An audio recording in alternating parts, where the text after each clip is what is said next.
Donc, c'est ça quoi les constellations qu'on a faites là d'ailleurs? Pour digérer, c'est pour développer l'humilité. L'humilité, oui. Et pourquoi est-ce qu'on se prosterne? Pour l'humilité, en signe de gratitude, en hommage, exactement. C'est tout à fait ça. C'est pour ça qu'on fait 3 prosternations avant de commencer. Mais c'est pas une obligation et c'est mieux de savoir à quoi ça sert. Ok, très bien. Donc avant que tout le monde arrive, de quoi est-ce qu'on a parlé ce matin? Des agrégats de samsara. Quoi d'autre? Des facteurs composés associés, composés non associés. Ensuite, quoi? La personne qui est un composé non associé. Et quoi d'autre? Qu'est-ce qu'on a dit? La forme, on a parlé de 11 types de formes, etc. On a parlé des agrégats, tout ça, tout ça. Ok, très bien. Donc, ces ces agrégats contaminés, ouais, contaminés, ces agrégats d'appropriation contaminée, c'est leur nom officiel, parce que nous les approprions à chaque existence à cause du karma et des afflictions. Et donc, c'est là où, quand on parle du samsara, on parle forcément, si on parle samsara, nirvana, forcément, tout de suite, ça doit faire tilt dans votre esprit. On parle nécessairement des 4 normes de vérité. Nécessairement. Qui sont? Camille connaît bien. La première, la deuxième, la troisième et la quatrième. C'est facile. C'est trop facile, là, celui-là. Ok, donc la première, c'est quoi?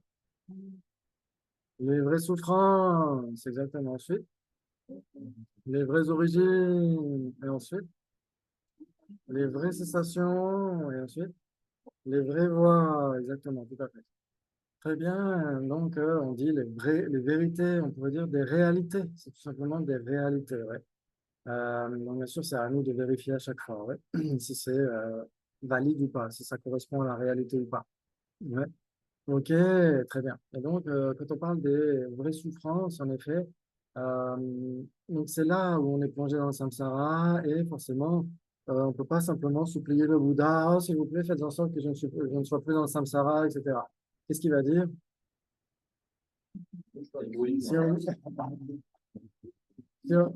Si on, si on lui dit, par exemple, oh, le Bouddha, faites en sorte que la casserole arrête de bouillir, s'il vous plaît, qu'est-ce qu'il va dire? Éteins le gaz. Exactement. Oui, exactement, c'est tout à fait ça. Exactement, déterminer les causes de notre problème. Si on ne détermine pas les causes de notre problème, à quoi bon? Quelle est l'utilité de chercher à pratiquer la méditation, etc. Il faut vraiment avoir ça à l'esprit. Ouais. Si on a ça à l'esprit, quelles sont les causes de notre problème, à ce moment-là, c'est tout à fait opportun de chercher à pratiquer la méditation. Par exemple, tous les jeudis soirs ici au centre Kenjun pas.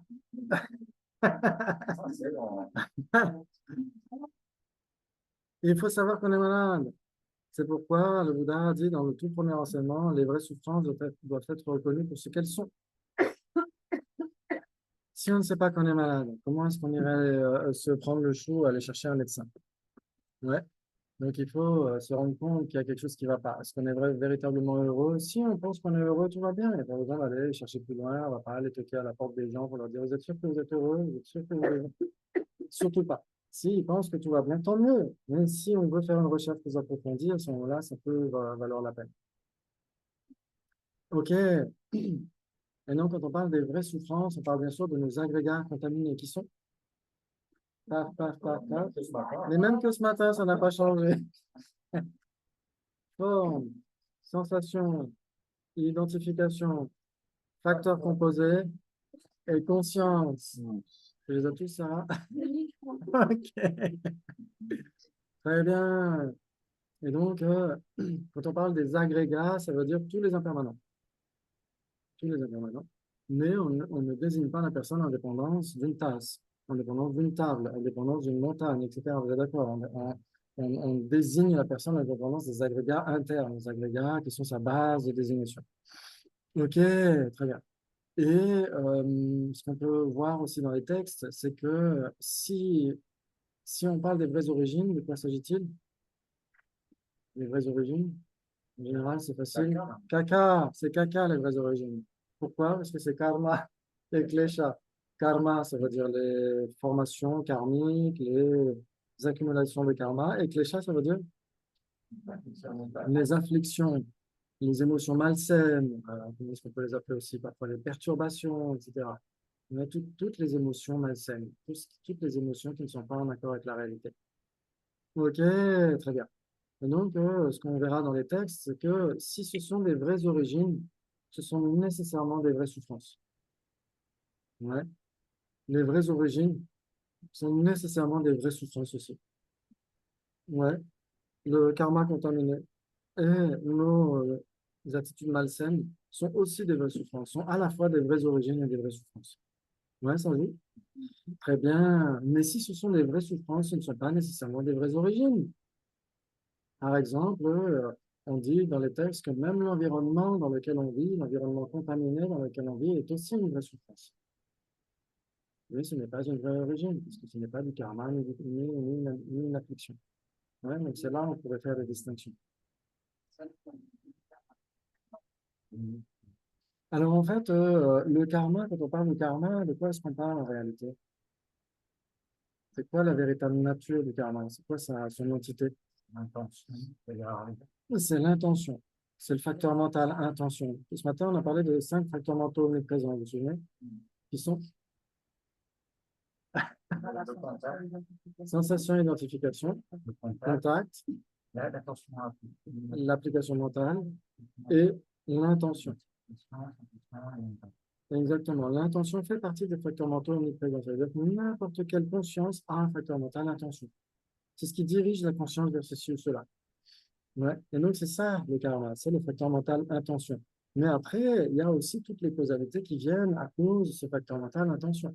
C'est-à-dire que si on agit, si on parle, etc., etc., c'est là, ça peut nous faire accumuler du karma. Ouais. Donc, l'environnement dans lequel on vit est un fruit environnemental. C'est un résultat karmique, mais ce n'est pas du karma. Ouais. Voilà, exactement. Un résultat. Exactement.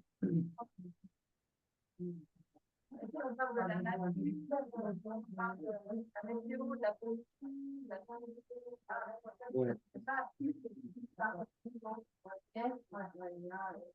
C'est, oui, et il y a exactement l'endroit où on vit ce que dira sa santé dans Samsara Nirvana Buddha Nature. Il dit que c'est son point de vue, mais que c'est pas encore tout à fait établi. Peut-être que c'est pas ses conclusions définitives. Mais il dit qu'en effet, de toute façon, l'univers environnant est le produit de l'évolution. Tout le monde est d'accord avec ça. C'est le produit de l'évolution. On accepte quand même certaines lois de Darwin. Tout ce qui est validé par la science, qui est validé, rechecké encore et encore, si c'est valide, on doit l'accepter pour être réaliste. Oui. Mais si on est bouddhiste, on est censé accepter ça.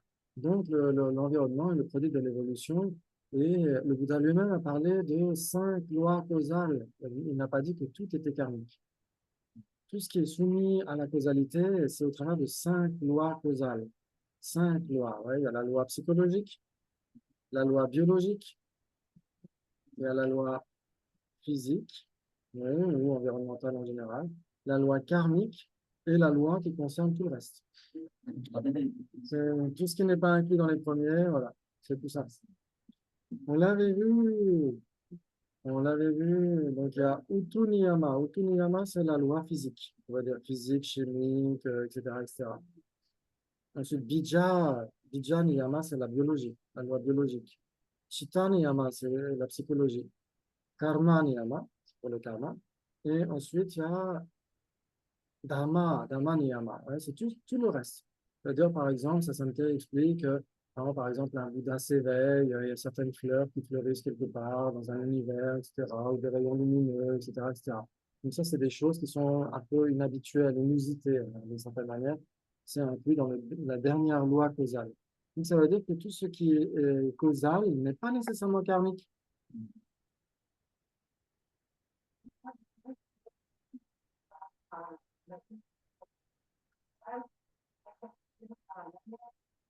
Mhm. Oui, ça c'est ce qu'on va voir après. Mais le fait qu'il y ait un environnement qui soit pollué, etc., ça, c'est un résultat de différentes causalités. Il y a la physique, bien sûr, il y a la chimie, il y a tout ça qui entre en compte. Et bien sûr, dès l'instant où ça implique des êtres qui vivent dans cet environnement, il y a la loi karmique. Mais tout n'est pas expliqué du point de vue du karma. Ouais, si la tasse se casse, c'est physique. Si je pleure parce que c'était ma tasse préférée, là, c'est un résultat karmique, exactement. Ouais. Ok, très bien, très bien. Donc l'environnement et les êtres qui vivent dans cet environnement contaminé, c'est ça les vraies souffrances, c'est tout ça en même temps. Ouais. Ok, très bien, très bien. Et on peut dire que oui, l'environnement est aussi, d'une certaine manière, produit un résultat karmique environnemental. Ça veut dire qu'il a bien sûr ses causalités propres, d'une certaine manière, les particules matérielles, etc., etc. Et ces particules matérielles peuvent être influencées par le karma des êtres pour donner tel ou tel environnement. C'est tout à fait possible. L'un n'empêche pas l'autre. Et sa sainteté dira qu'il y a une autre façon d'être associé karmiquement à l'environnement, ben, c'est quand des corps sont suffisamment développés pour qu'une conscience puisse être associée à ce corps. Ouais, c'est là où on va dire, par exemple, il a fallu l'évolution, il a fallu que la planète se refroidisse suffisamment pour qu'ensuite il y ait des océans et des êtres monocellulaires, etc., etc. Si c'était une boule de feu, peut-être qu'il n'y aurait pas eu de corps suffisamment sophistiqués pour des consciences humaines, etc., etc. Ouais. Ça vous parle jusqu'à maintenant? Ok. Oui, mais nous, pour accueillir, ça va être maintenant, il va accueillir les êtres thermiques. C'est fait pour eux, en fait. Oui, c'est exactement, Ouais. c'est fait pour les aides parce que on dira que ce sont les. Alors, sa santé dira qu'il y a quand même des nuances.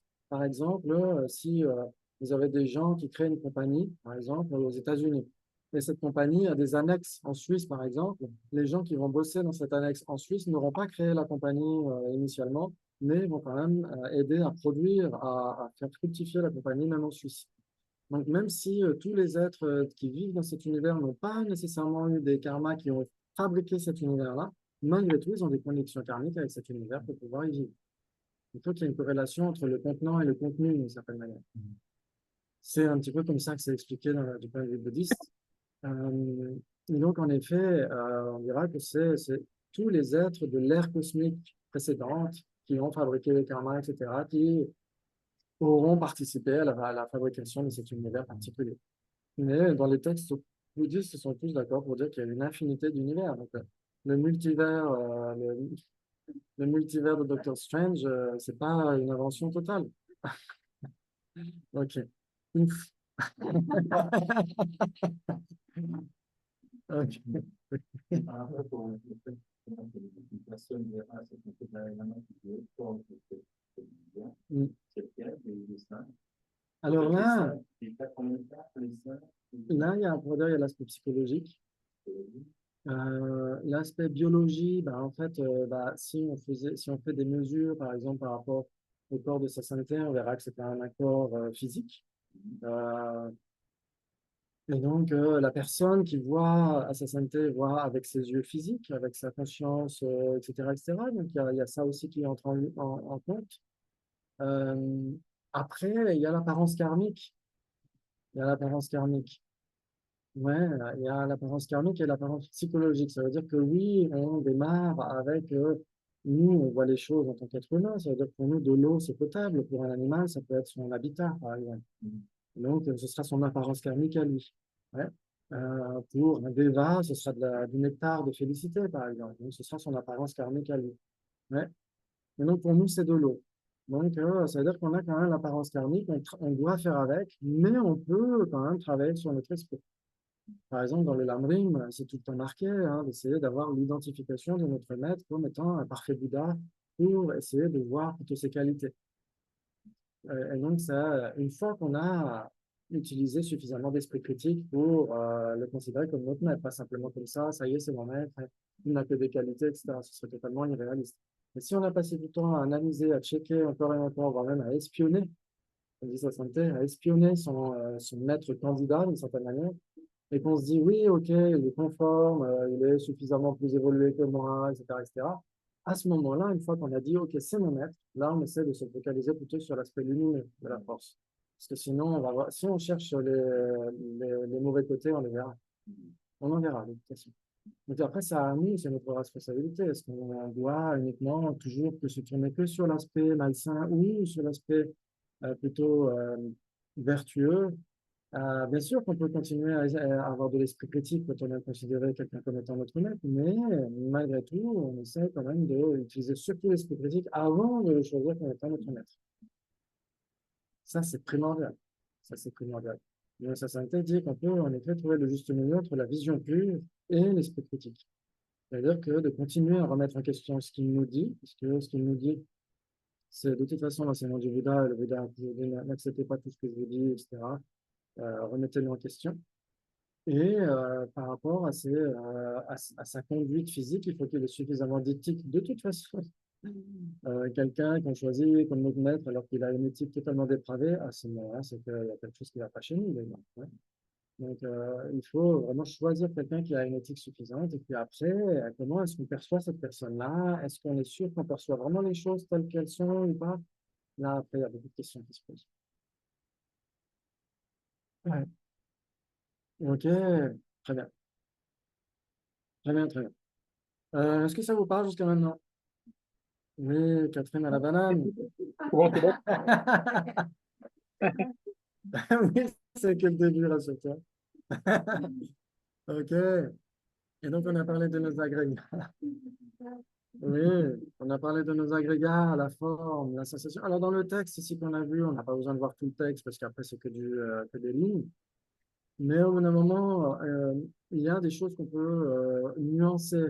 Par exemple, Jeffrey Hopkins, mais pas que lui, d'ailleurs, donc plein de textes disent que tous les agrégats qui ne sont pas formels sont nécessairement les agrégats conscients. Mais on a dit dans les facteurs composés, il y a les facteurs composés associés et non associés. Les non associés, c'est pas de la conscience. Donc là, on peut être plus nuancé. C'est pas très grave. Parfois, on dit les choses d'une manière suffisamment claire, mais qui ne tiendra pas la route en débat. C'est pas très grave. Ouais. Ok, très bien, très bien.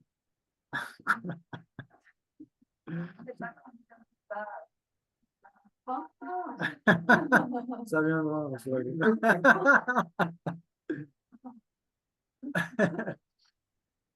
Mais c'est vrai que des fois, ils le disent dans les textes, ils disent oui, ça tient comme ça, on le comprend comme ça, mais ça ne se fait pas, ça se fait difficile à tenir en débat. Donc ça arrive de temps en temps comme ça, c'est pas grave. Ok, très bien. Et donc, on a dit, ok, les agrégats non formels, la plupart sont des agrégats conscients. Pourquoi? Parce que la sensation, c'est un facteur mental, c'est de la conscience, c'est de la cognition. L'identification, c'est un facteur mental, donc c'est de la cognition. Beaucoup de facteurs composés sont de la cognition, sont des facteurs mentaux, et les consciences, c'est vraiment de la cognition. Ouais. Donc, c'est pourquoi l'esprit est très important, très, très important dans la tradition bouddhiste. Quand on parle du karma et des kleshas, karma, c'est le facteur mental, l'intention, c'est de la conscience. Et les kleshas, c'est des afflictions, c'est des états de conscience, c'est des facteurs mentaux, ce sont des facteurs mentaux. Et donc, tout repose, tout retourne sur la conscience. Ouais. Est-ce qu'elle est pure? Est-ce qu'elle est impure? Ouais. Si la conscience est indisciplinée, on est en train de patauger dans le samsara. Plus la conscience sera disciplinée, plus on va se sortir du samsara. Ouais. Ok, très bien, très bien. Et donc, on a évoqué donc, la forme, c'est plutôt facile. Et ensuite, il y a en effet, parmi les vraies origines, on a donc le karma, les afflictions. Les afflictions, on en a combien? 51 afflictions. 84 000, 84 000 au bas mot. Ça veut dire beaucoup, en fait, 84 000. On pourrait dire, il y en a 21, il y a beaucoup trop. Trop, on a déjà trop. Oui, les afflictions racines, 20 afflictions secondaires. Mais là encore, on pourrait dire que ce sont des façons pratiques d'évoquer les choses. Les 51 facteurs mentaux, c'est surtout comment est-ce qu'on essaie de comprendre notre psychologie d'une manière suffisamment pragmatique pour transformer notre esprit. Parce qu'il y a plein d'autres facteurs mentaux, bien sûr, qui existent, qui ne sont pas nécessairement mentionnés dans ces listes. Ouais. Et donc, justement, on pourrait dire que la racine de toutes les afflictions, c'est quoi? C'est l'ignorance. Est-ce que c'est l'ignorance par exemple, j'ignore combien de molécules il y a dans la tasse? C'est l'ignorance qui saisit un soi, soit quel type de soi? Un soi absolu, indépendant, intrinsèque, inhérent, etc., etc. Exactement. Autosuffisant et substantiel, pourquoi pas? Ok. Donc ça, on en reparlera pour le module sur la vacuité. On reparlera du soi autosuffisant et substantiel et du soi inhérent. Je fais le teaser, comme ça, si vous avez macramé ce jour-là, on comprendra. Ok. Et donc, une ignorance, il y a beaucoup de types d'ignorance dans les facteurs mentaux. Il y a l'ignorance qui est le premier lien, l'ignorance qui est l'ignorance par rapport à la causalité karmique, etc. Donc, il y a énormément de types d'ignorance différents. Ouais. Donc, c'est très important de comprendre ça. C'est ce que disait Vénère Geshe-Gansen en Alanda. Il disait, oui, en général, on est très ignorant au regard de l'ignorance. Et donc, bien sûr, comme il faut déterminer quel est notre problème, il faut savoir quel type d'ignorance est notre problème principal. Ouais. OK. OK. Donc, l'ignorance, certains vont dire que l'ignorance, ça va être juste une forme d'inconnaissance, une forme comme un miroir dans l'obscurité. Un miroir qui est dans l'obscurité, il ne reflète rien, vous êtes d'accord? Ou un miroir recouvert de poussière, il ne reflète rien. Donc, certains diront ça, et d'autres vont dire, c'est quoi? Non. Un miroir déformé. C'est pas du tout pareil. C'est pas du tout pareil. C'est pire encore. Exactement, alors que c'est tout le contraire. Exactement. On est persuadé qu'on sait alors qu'on ne sait pas. Hein, comme voilà plus pour les assurances. Hein, qui dit je sens, je le sais, je sens, je sais que je le sens. Donc en fait, il n'est pas sûr d'avoir la bonne assurance. Et là, c'est exactement le même principe. L'ignorance, pour certains, c'est juste je ne connais pas. Je ne connais pas les quatre nobles de vérité. Je ne connais pas les renaissances, je ne connais pas le karma, etc., les trois joyaux, etc. Et pour d'autres, c'est je les connais, mais de travers. Comme s'ils avaient une existence absolue, indépendante, etc. Donc, c'est bien pire, ce miroir déformé. Ouais. Et donc, il faut, à ce moment-là, aplanir ce miroir déformant grâce à la sagesse qui réalise la réalité des choses. Ouais. Et donc, cette sagesse qui réalise la réalité des choses, c'est quoi? C'est parmi les quatre nobles vérités? C'est la Les vraies voies, exactement. Les voies, ce sont les consciences, ouais, qui réalisent la nature des choses. Et donc, grâce aux vraies voies, on répare cette déformation dans notre esprit. Et donc, on se débarrasse de nos afflictions et de leurs veines. Et donc, on les fait cesser. Et ça, parmi les quatre nobles c'est facile? C'est laquelle? Les vraies sensations. Là, c'est facile. Hein. Là, c'était marqué dessus. Hein. En fait, c'est à la fois une voix, mais c'est pas ça. Non. C'est pas comme une approche. Une vraie sensation, c'est permanent. Mais on peut l'obtenir de toute manière. Ça, j'ai déjà expliqué. Alors, la sagesse de la vacuité, après, elle devient irréversible. Ça veut dire que quelqu'un qui a une réalisation directe de la vacuité, pas simplement une sagesse conceptuelle, une réalisation directe de la vacuité ou de la nature des choses, cette personne ne peut plus régresser, elle ne peut faire que progresser. Donc, si elle progresse, ça veut dire que sa conscience est en permanence. Parce qu'elle Oui, s'approfondit, etc. Si ça s'approfondit, ça change d'instant en instant. C'est définitif, mais c'est impermanent, d'une certaine manière. Alors que les vraies sensations sont permanentes. Hein. Ok, donc ça, c'est ce qu'on verra demain, justement, pour le nirvana, etc. Ok, très bien, très bien. Et donc, ce qui est assez étrange, en effet, c'est que souvent, on a tendance à se dire que toutes nos afflictions sont non vertueuses. Mais ce n'est pas le cas. Ce n'est pas le cas. En général, on dira que la plupart des afflictions qu'on a dans la sphère du désir sont non vertueuses. La plupart, mais pas toutes. Par exemple, justement, la saisie égotique, l'ignorance qui saisit un soi, etc. Non seulement elle existe dans le monde inférieur, dans le samsara, mais elle existe aussi dans le monde supérieur. Donc, ça veut dire qu'elle est indéterminée. Elle n'est ni vertueuse ni non vertueuse. Ouais. Ok. On dira par exemple la colère, l'attachement dans la sphère du désir, la colère, etc. sont non vertueux. Ouais. L'attachement en général n'est pas nécessairement non vertueux. Il y a des types d'attachement dans les sphères du désir, de la forme et du sans forme. Par rapport à ça, j'ai des diapos. Ça tombe bien? Ça tombe bien. Ok. Ouais, on va essayer de regarder ça. Ok. Donc ça, c'est ça, cette fameuse roue du devenir. Ouais, cette roue du samsara. C'est un petit peu comme sur les panneaux que vous avez dans les bus, etc., ou en ville, marqué vous êtes ici. Ouais. Et bien là, c'est le même principe, vous êtes ici. C'est ce que le Bouddha a demandé. C'est à la demande du Bouddha. Il a dit que après avoir décrit cela, il a demandé à des peintres de représenter cette roue du devenir. Et après, il a conseillé de la mettre à l'entrée de tous les monastères pour qu'à chaque fois on se souvienne pourquoi on est là. Pourquoi on est là? À quoi ça sert? Ouais. Pour se débarrasser de tout ça. Ok, très bien, très bien. Donc, c'est là où vous voyez les différents types de royaumes. C'est les 6 morceaux de camembert. Voilà, parfois 5, parfois 6. Ouais.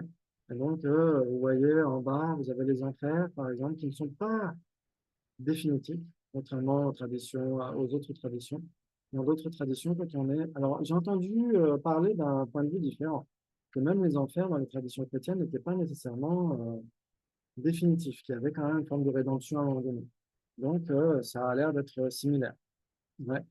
Donc, rien n'est définitif dans la tradition bouddhiste. Ça veut dire une fois que le carburant karmique est épuisé, on va changer d'endroit. Sauf l'éveil. L'éveil est définitif, les vraies sensations sont définitives, exactement. Ouais. Dans le samsara, rien ne l'est, mais l'éveil, il est vrai, exactement. Très bien, alors tu vois que les débats, ça va alors. Ouais, être extrêmement dangereux. Alors, normalement, non. Ouais, exactement. Tout à fait. Donc, c'est pourquoi, en effet, si on dit dans le samsara, rien n'est définitif, en effet, dans ce cas-là, on précise, dans ce cas-là, ça joue. Ouais. Hein. Les émanations, les émanations, elles se manifestent dans le samsara sans faire partie du samsara. Ouais. Mais le reste, Ouais. on éveille, c'est le corps que nous voyons en Israël, en tout cas. Ouais. Et là, Ouais. Ouais. Un peu le même principe. Et donc, on a les royaumes inférieurs, les royaumes supérieurs, les royaumes inférieurs. OK. Donc, on a 3 sphères dans le samsara. Le désir, la forme et le sans forme. Désir, forme et non forme, on pourrait dire ça comme ça.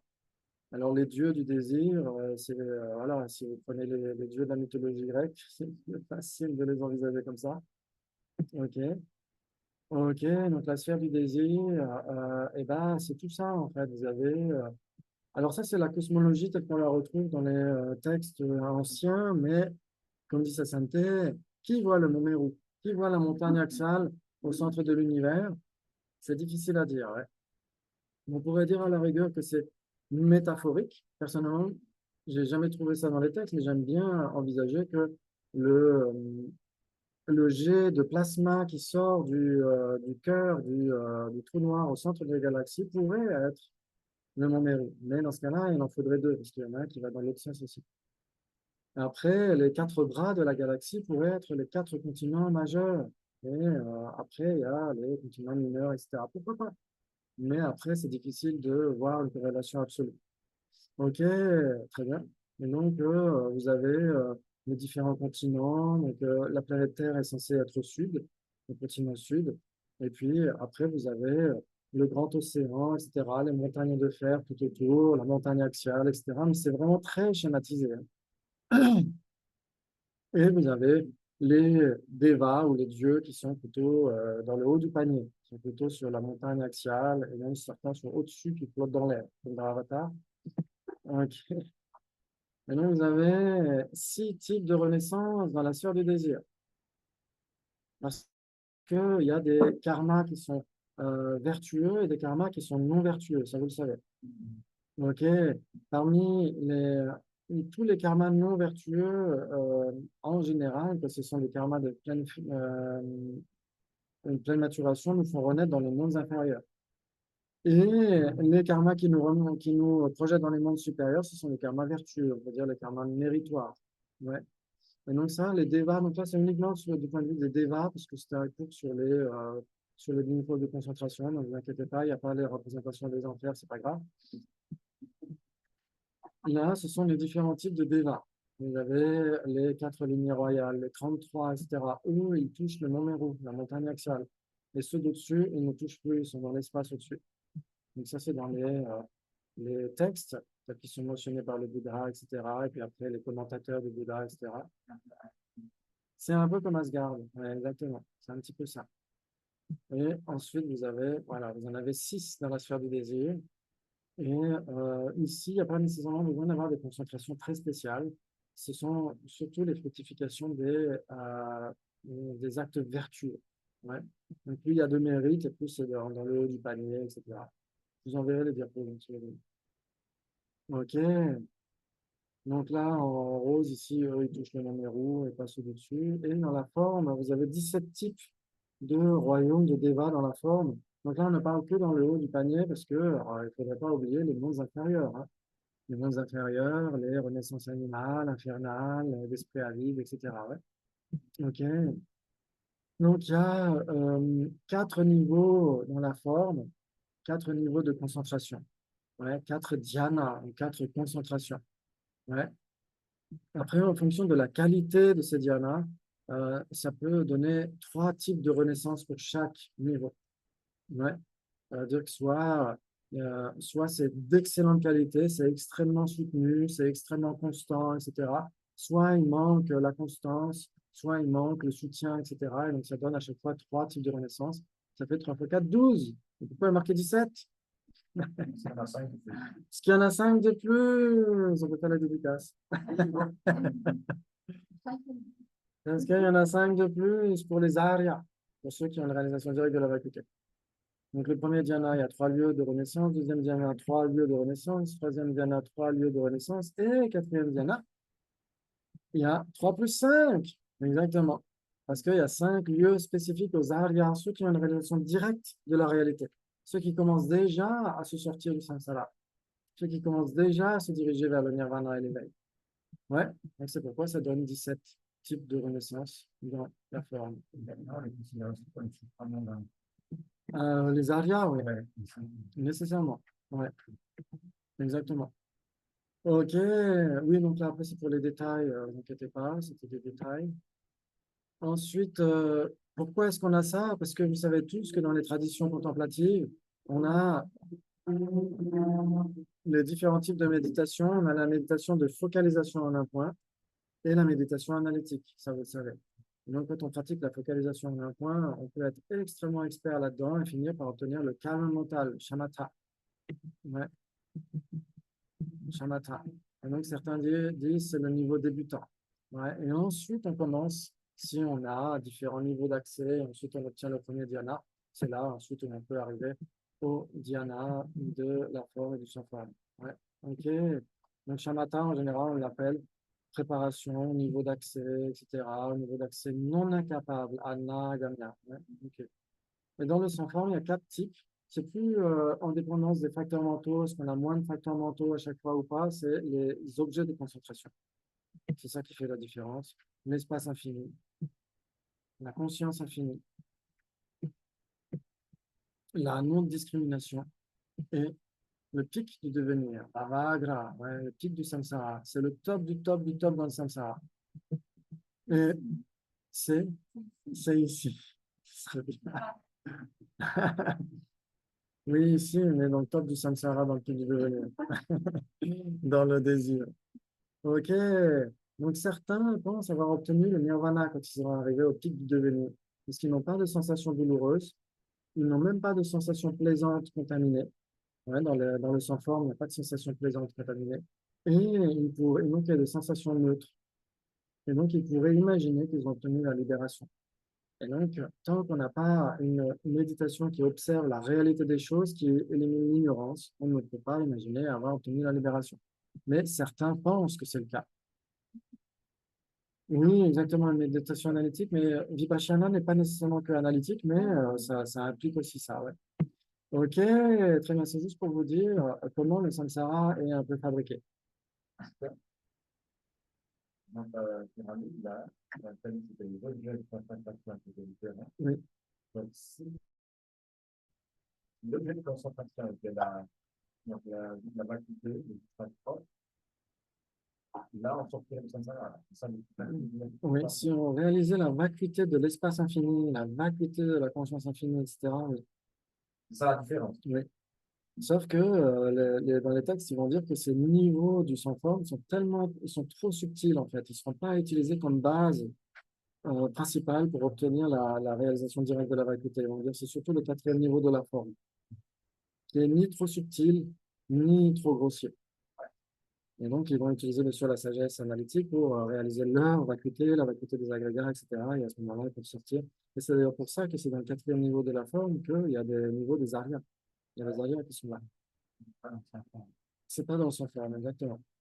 Dans son forme, là, on aurait tendance à rester un peu. Oui, le sans forme, c'est un petit peu comme un écueil. C'est comme une impasse. C'est comme une impasse. Ça veut dire que, mais la concentration en général, si on essaie de méditer que la focalisation en un point, si on la fait mal, c'est un problème. Si on la fait trop bien, c'est un problème aussi. Si on la fait mal, par exemple, si on a de la torpeur, on s'entraîne à de la torpeur, du laxisme, etc., notre esprit perd en clarté au fil du temps et on peut finir dans une renaissance animale. Même s'il y a des animaux qui sont extrêmement lucides, extrêmement compatissants, etc., etc. Malgré tout, leur niveau de clarté mentale et malgré tout, c'est ce qui les empêche de comprendre les enseignements sur la vacuité, sur la permanence, etc., etc. Ouais, donc si c'est mal fait, la méditation, ça peut emmener vers des renaissances intérieures. Mais si c'est trop bien fait, ça peut nous amener dans les renaissances supérieures, mais on reste là pendant des millénaires et des millénaires comme dans une forme de coma. Ouais, il y a certains niveaux de concentration où la personne, elle sait qu'elle vient d'y renaître. Elle sait, ah tiens, si je suis rené là, j'ai repris naissance là. Hop, après, elle est dans une forme de coma. Et à la fin, c'est, ah tiens, ça s'arrête. Et là, elle tombe dans un autre type de renaissance. Et c'est tout. Tu as besoin de... Oui. Tu veux dire pour ça? Oui, alors pour commencer la méditation, on peut faire tout seul. Si on a, après, exactement, tout à fait. Et en général, ils disent, ne faites pas que de la concentration en un point, parce que à ce moment-là, c'est amputer la méditation d'une partie importante, la méditation analytique, qui nous permet de comprendre les choses. Comme on l'a dit, l'ignorance, c'est pas simplement ne pas connaître les choses, c'est connaître de travers. Et donc, forcément, comme on sait comme un miroir déformant, on a besoin d'aplanir le miroir. Et ça, c'est la sagesse qui permet ça. Mais la focalisation en un point, comment est-ce que ça peut être juste, ça peut être une sagesse? Ouais, ok. Où est-ce que tu mets la combinaison de l'éducation de la Dans ces trucs-là, ouais. dans ces trucs, Bien avant. dans ces trucs-là, Pyramide, plus la terre. alors ça dépend dans quelle mesure tu veux pratiquer ça. Et ça dépend ce que tu veux en faire. Il y en a qui veulent simplement se débarrasser de mettre leur réveil le matin, qui veulent plus aller bosser, qui veulent plus avoir de problèmes, de maladies, etc. Et donc, ils veulent juste obtenir les niveaux de la forme et du sans forme. Donc, eux, ils n'ont pas nécessairement besoin d'accumulation numérique. Ouais. Mais après, si on veut obtenir ces niveaux-là pour obtenir la libération individuelle, on a besoin d'obtention de mérite. On a toujours besoin de méthode de sagesse. Ouais. Donc ça, ce sera effectué en post-méditation. Ouais. Parce que ce qu'il faut voir aussi, c'est que ces niveaux de concentration sont méritoires. Ils sont vertueux. Ça veut dire que la forme et le sans forme, tout ce qui se trouve là-dedans, c'est nécessairement vertueux. Mais le problème, c'est que quelqu'un donc, qui va développer la concentration, etc., avec une bonne motivation tant qu'à faire, va développer des mérites en même temps. Et cette personne qui renaît dans ces mondes-là, elle va épuiser aussi du karma vertueux. Donc, c'est toujours le haut du panier, mais comme il manque l'aspect sagesse, et il y a toujours quelque chose, il y a toujours un lien dans Samsara d'une manière ou d'une autre. Après, si la personne, elle veut développer ses niveaux de concentration pour accomplir le bien de tous les êtres, à ce moment-là, les mérites sont immenses et cette personne va nécessairement chercher à se réveiller du sommeil de l'ignorance pour aider les autres en fait. Ouais. Ouais. Donc, les bodhisattvas sont censés tout maîtriser, tous ces niveaux-là, ils les maîtrisent extrêmement bien, ils peuvent passer d'un niveau à l'autre, etc., très rapidement. Ouais. Et pour obtenir l'état d'arhat, pour obtenir la libération individuelle, il n'y a même pas besoin d'obtenir ce niveau-là. Ouais. Il n'y a même pas besoin d'obtenir les niveaux de la forme et du son forme. Juste shamatha, la concentration, et vipassana, la méditation sur la vacuité, et ça y est, la personne peut obtenir l'état d'arhat sans même avoir pratiqué la forme et le son forme. Ouais, ok. Il y a moins de mérite que, ouais, parce que comme on dit dans la tradition bouddhiste, soit on va obtenir l'éveil d'un auditeur, dans Saraka, soit l'éveil d'un praticant Bouddha, soit l'éveil d'un Bouddha. Donc, il y a trois véhicules. Ouais. Et c'est toujours la même mère, mais avec trois pères différents. Les pères, ce sont les mérites, et la mère, c'est la sagesse. Ouais. Ok. Très bien. Donc, l'ignorance, comme on l'a dit, elle existe même dans ces niveaux-là, les niveaux supérieurs, etc. Donc, comme ce sont des niveaux qui sont vertueux, on ne peut pas dire que l'ignorance soit vertueuse pour autant. Donc, c'est pourquoi on dira qu'elle est indéterminée. Ouais. Ok. Donc, cette ignorance particulière qui est la saisie du choix, ou encore il y a des vues, la vue des extrêmes, il y a différents types d'ignorance, etc., expliqués par Acharya Subandhu, qui sont indéterminés, hein, qui ne sont ni vertueux ni non vertueux. Ok, ça joue? Magnifique, magnifique. Ok, et ensuite, on dira que il y a aussi, bien sûr, parmi les afflictions racines, on a l'attachement aussi. L'attachement obsessionnel, tout le monde connaît ça, non? Non, non. Il n'y a que moi, alors. Ok. L'attachement. Donc, l'attachement, ce qui mentionne sa sainteté à un moment donné, c'est qu'il y a certains types d'attachement qui peuvent, dans certains cas, être considérés comme même vertueux. C'est ça qui est bizarre. C'est qu'il dit, par exemple, quelqu'un qui ferait la compétition avec un arat, par exemple, quelqu'un qui a obtenu la libération, et qui va dire, ah, moi aussi je vais y arriver, moi aussi je vais obtenir etc. Et donc, dans ce sentiment de compétition, cette personne, ça va lui permettre d'obtenir au bout d'un moment la libération. Donc, c'est une forme d'attachement qui l'aide à se motiver pour détruire toutes les afflictions, même l'attachement. Oui, alors normalement, après, peut-être la personne va se dire, oui, que la meilleure chose qui puisse lui arriver, c'est de ne plus avoir de souffrance du tout.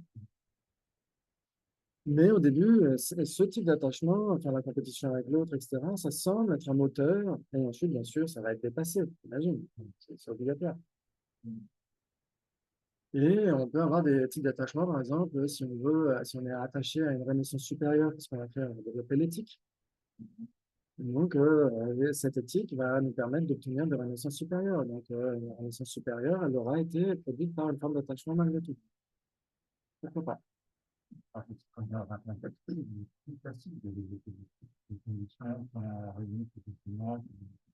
les mondes supérieurs, oui, possible. Dans les mondes inférieurs, il est impossible de pratiquer l'éthique, ça c'est sûr, mais dans les mondes supérieurs, chez les humains, ça a l'air plus facile, d'une certaine manière. Chez les dévas, pas nécessairement.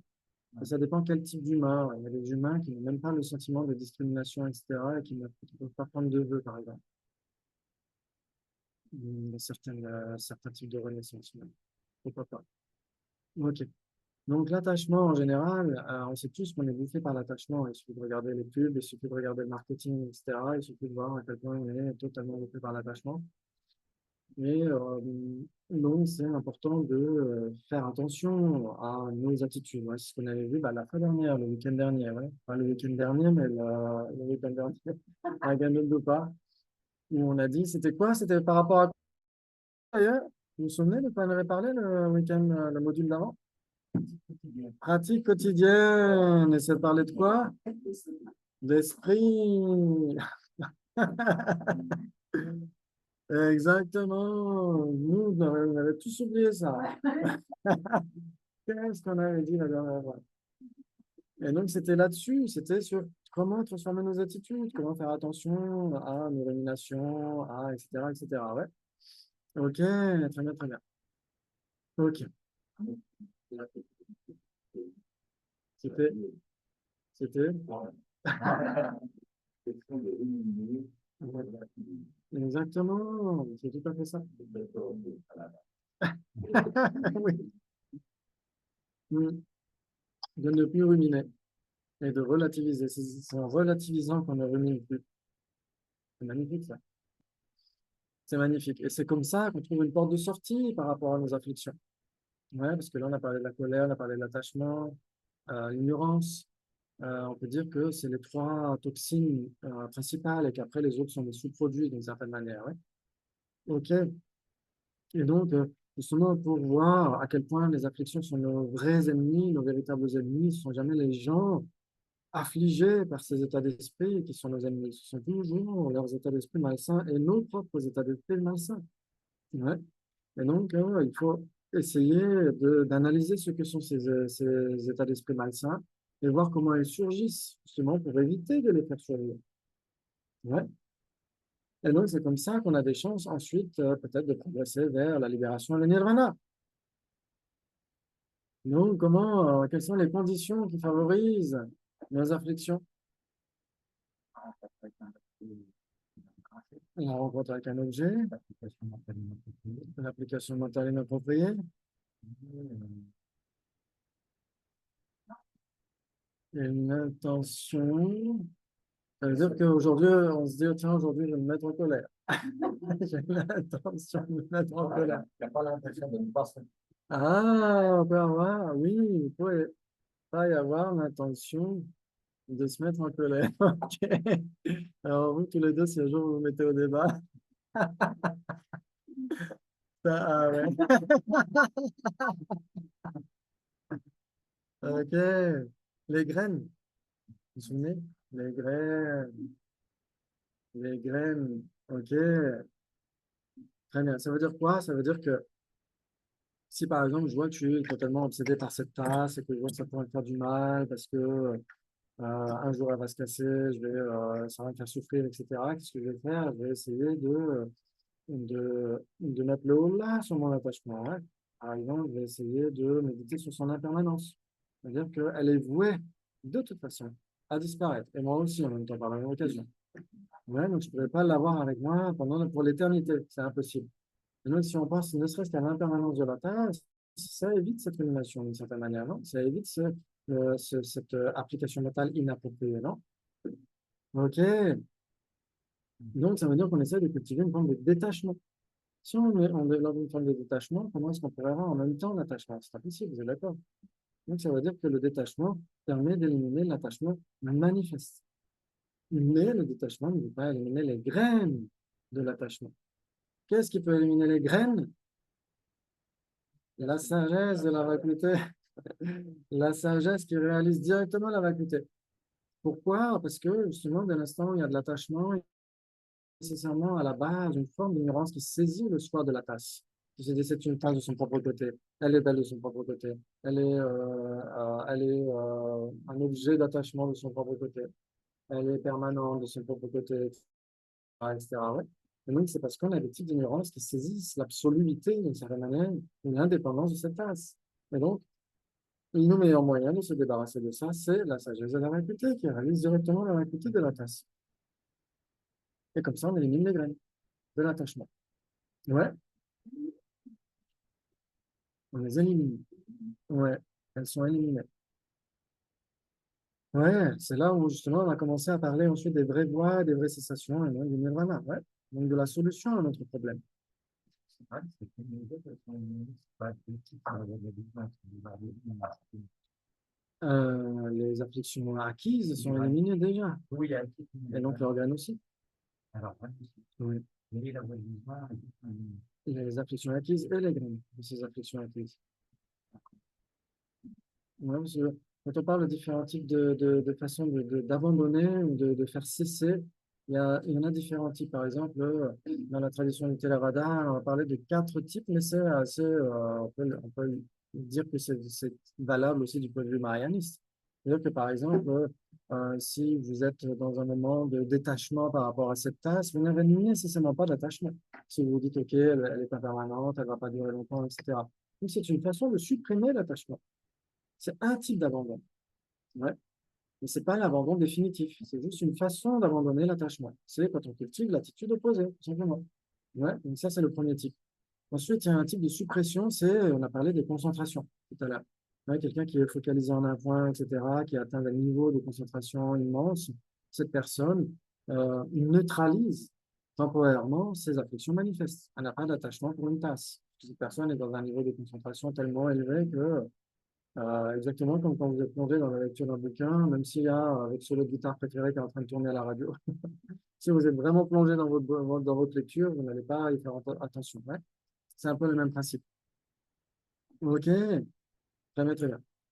Donc ça, c'est une autre façon de supprimer les afflictions manifestes, c'est grâce aux concentrations. C'est plus simplement l'attitude opposée à l'attachement, donc le détachement. C'est une concentration. Ouais, OK. Et ensuite, il y a les abandons définitifs. C'est quand on élimine les graines. En fait, sur les lumières, les unis, Oui, et les empreintes à partir du oui, exactement. voilà. Et pour les bodhisattvas, ouais, dans la tradition Pasamvika, ouais. OK. Hein? La semaine prochaine. On parlera de tout ça. Oui.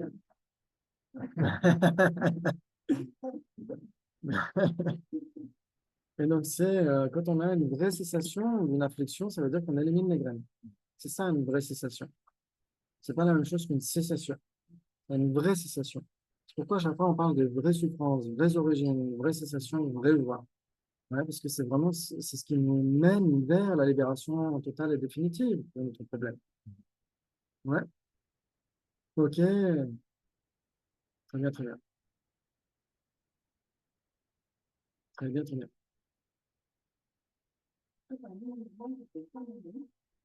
Quand tu as éliminé les graines, une- oui, il y a comme l'absence de chat sur la table est permanente, hein, puisqu'elle n'a pas de substance qui se transforme. Elle n'est pas nécessairement là pour toujours. Attention, dès qu'un chat va sauter sur la table, l'absence de chat sur la table aura cessé d'exister. Mais le temps que cette absence aura existé, elle aura été permanente. Elle aura été... Parce que permanent, ça ne veut pas dire éternel dans la philosophie bouddhiste. Ça veut dire un phénomène qui ne change pas. Ouais, exactement. Exactement. C'est un phénomène qui ne change pas d'instant en instant, quelle que soit sa durée. Ouais. OK. Et une vraie cessation, elle est permanente, mais en plus permanente dans le temps. C'est-à-dire qu'elle est là pour toujours. Elle a un début, mais elle n'a pas de fin, on va dire. Ouais, ça joue. Purifier karma négatif Oui. à venir. Par contre, j'élimine les graines. Je ne peux pas purifier des graines qui sont dans mon quotidien. Oui. Ou bien si on peut aussi purifier les graines, par exemple, par une pratique, n'importe quelle pratique de purification. Oui. Si, on peut. On peut purifier les graines aussi. Oui. Ah, On moi, peut. je n'ai pas compris. Alors, en fait, ça dépend du contexte dans lequel on parle. Par exemple, ça dit quand la personne commence à avoir une réalisation directe de la vacuité, cette personne élimine les graines non vertueuses. C'est-à-dire que c'est aussi une personne qui a une réalisation directe de la vacuité, donc de la réalité des choses, ne peut plus jamais remettre dans les mains inférieures. C'est ça que ça veut dire. Ouais. Mais les graines karmiques vertueuses, elles peuvent encore être dans son continuum. Ouais, c'est ce que dit Sasanté, dit un arat, par exemple, quelqu'un qui a obtenu le nirvana, la libération. Cette personne a encore des graines karmiques dans son continuum, elle n'a plus de graines non vertueuses, j'imagine. Elle n'a que des graines vertueuses, et ces graines ne peuvent plus engendrer de nouvelles renaissances, parce que cette personne n'a plus d'affliction. Ouais, donc il faut qu'il y ait des graines et des afflictions pour qu'il y ait des renaissances. Ouais, comme on a dit, karma et klesha. Ouais, s'il n'y a que karma et pas klesha, dans ce cas-là, ça ne suffit pas. Ouais, il n'y a plus assez de conditions suffisantes pour de nouvelles renaissances. Donc ils ont encore des graines karmiques. Mais il paraît qu'un Bouddha n'a même plus de graines karmiques dans son continuum. Il a éliminé toutes les graines, même celles des afflictions et celles des karmas.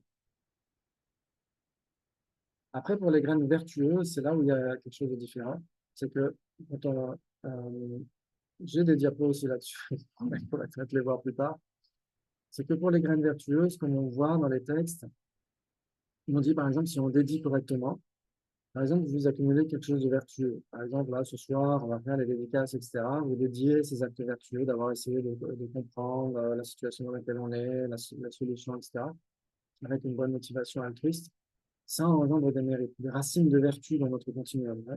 Si on les dédie, ces racines de vertu, c'est comme si on mettait des gouttes d'eau dans un océan. C'est-à-dire que tant que l'océan ne sera pas asséché, les gouttes d'eau ne seront pas asséchées elles-mêmes.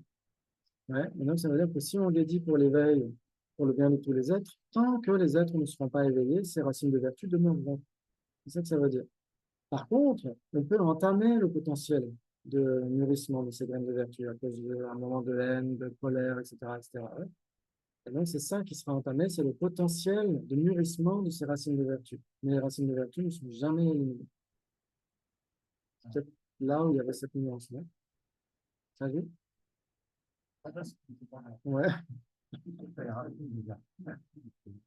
Mais on peut éliminer, ouais. Mais dans le sens, quand on dit éliminer une racine de vertu, ça veut dire entamer son potentiel de mûrissement.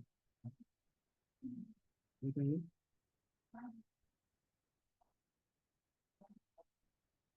Oui, c'est des latences. C'est ça. Une graine, c'est une latence. Alors justement, j'ai des diapos là-dessus. Oui. Alors, si tu purifies, par exemple, les graines karmiques vénéneuses, non vertueuses, normalement, on ne va plus mûrir. Si c'est purifié correctement, c'est-à-dire avec les quatre phases d'opposition, parce qu'il y a des purifications euh, qui peuvent être faites de manière incomplète. Ça veut dire que, par exemple, au lieu de renaître dans les enfers, par exemple, on a tué volontairement un animal, par exemple, ou un insecte, etc., volontairement. Et donc, normalement, c'est une racine de non-vertu. Et donc, imaginons que ça nous propulse en enfer. Si on purifie suffisamment, au lieu de renaître en enfer, on renaîtrait chez les esprits avides. Et si on purifie encore mieux, au lieu de renaître chez les esprits avides, on renaîtrait chez les animaux. Et si on purifie encore mieux, on pourrait renaître chez les humains, mais avec beaucoup de maladies. Et il y a énormément de maladies, de catastrophes, etc. Et si on purifie encore mieux, ça pourrait être juste une migraine, voire même juste un cauchemar. Donc ça dépend vraiment de l'état de purification. Et ça peut être remis en question totalement. Si c'est vraiment purifié correctement, ça peut être...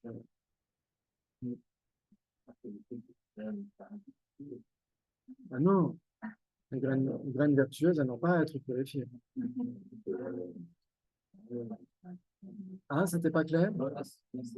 Ok. Parce que, ah oui, oui, ah oui, il faut surtout pas les purifier. On dit qu'un Bouddha n'a plus de graines karmiques, même vertueuses, parce qu'il n'a plus de graines karmiques. Mais ça ne veut pas dire qu'elles doivent être purifiées. Oui. Alors, les empreintes, on peut dire que une latence, c'est une empreinte.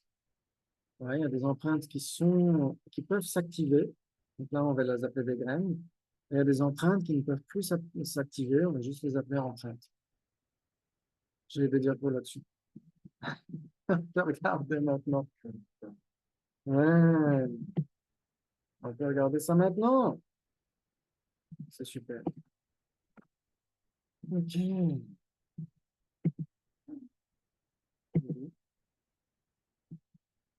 Parce qu'on dit en fait une latence, on dit samartha, une potentialité en sanskrit. Ouais. Et ces potentialités elles peuvent être soit des graines, bija, soit des empreintes, vasana. Ouais. Donc c'est ça qui va faire la différence.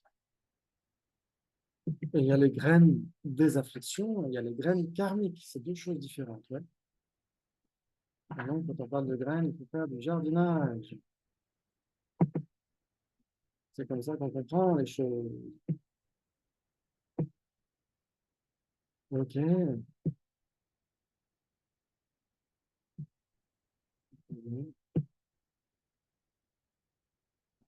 Bon, vous devriez voir sur Internet aussi. Hein. Ok, séquence jardinage. Donc là, quand on parle de karma, on parle de quoi? On parle des vraies origines et des vraies souffrances aussi, ouais. Oui, j'ai partagé l'écran normalement. Ok, Ouais, c'est tout bon. c'est beau. Ouais. potentialité, ça marche pas en sanskrit. Ouais, une potentialité, c'est un type d'énergie subtile d'une certaine manière. Un potentiel, une potentialité, c'est un composé non associé. C'est impermanent, mais c'est pas de la forme, et c'est pas de la conscience. Ouais, ok. Ouais, c'est pas de la conscience. Ouais. Et donc, ces potentialités, elles sont divisées en deux, soit des graines, soit des empreintes. Ouais. Mais c'est pas de la conscience. Exactement. Et donc, quand on dit graine, c'est bija, ouais, tout simplement en sanskrit. Empreinte, c'est vasana. Vasana, littéralement, ça veut dire parfumé.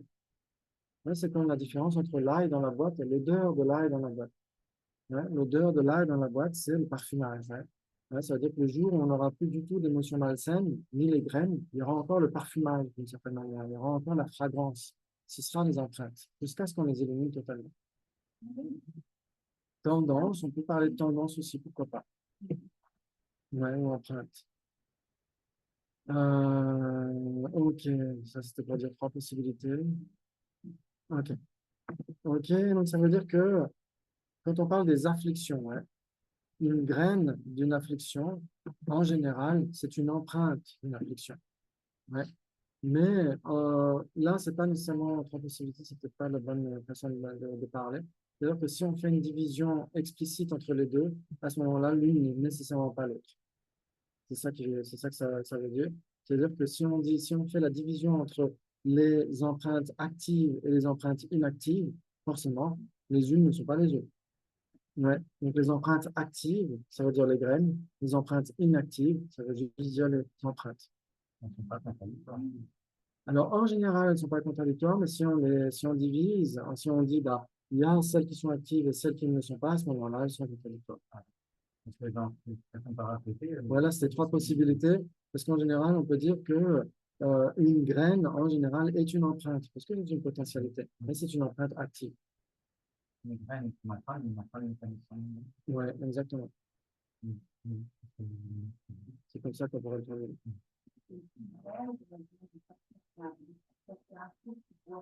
Exactement. C'est ce qu'on a dit par rapport, c'est ce qu'on a dit. On a dit qu'il faut un objet, il faut une rumination, etc. Ça, c'est les conditions qui font germer la graine. Exactement.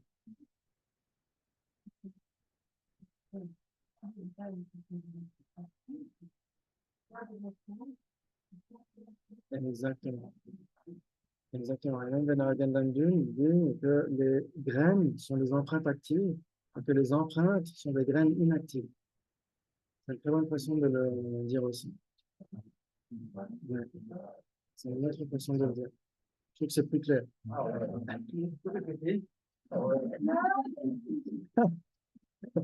Que les graines sont des empreintes actives, parce qu'elles peuvent germer, mais les empreintes sont des graines inactives, parce qu'elles ne peuvent plus germer. Elles ne peuvent plus donner le même état de conscience, c'est-à-dire de la colère, l'orgueil, la jalousie, etc.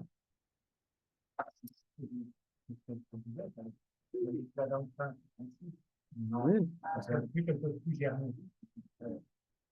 elles ne peuvent plus germer, mais elles ont encore ce potentiel qui empêche l'omniscience. Les empreintes des afflictions, c'est le voile cognitif. Oui, exactement. Tout à fait. Oui, exactement. Donc la personne est libérée, elle n'a pas du tout d'affliction, elle n'a plus jamais de colère, de haine, d'ignorance, etc. Mais elle a encore ce qui l'empêche de connaître tout pour aider les êtres. Il y a encore l'apparence du sentiment. Oui, exactement. Mm. Et pour le karma, graine et empreinte, c'est pareil. Kiff, kiff. Ouais. Donc c'est juste un truc en plus. Ouais, parce que pourquoi j'avais mis ça, il faudrait- ouais. Et ensuite, vous avez les empreintes et vous avez les graines. Là, ce sont les dix négativités, ouais. Les dix négativités du corps, de la parole et de l'esprit. Et celle du corps et de la parole en général. En effet, ces négativités engendrent des graines karmiques, tout simplement. Et des empreintes karmiques, puisque c'est la même chose. Et pour l'esprit, par contre, quand on parle des négativités de l'esprit, ce sont des afflictions. Ce ne sont pas des karmas. Donc, c'est là où il y a des distinctions. Ouais, les négativités de l'esprit, c'est quoi? C'est la convoitise, la malveillance et les vues fausses. Là, ce sont des afflictions, ce ne sont pas des karmas. Karma et affliction sont contradictoires. Ouais. Mais elles peuvent en effet laisser des empreintes dans la conscience. C'est ça que ça veut dire. Parce qu'elles sont associées à l'intention. Et donc, l'affliction, une fois qu'elle a cessé, elle dépose des graines d'affliction dans notre continuum. Quand l'intention a cessé, elle laisse des graines karmiques. Ouais, ce sont deux choses différentes.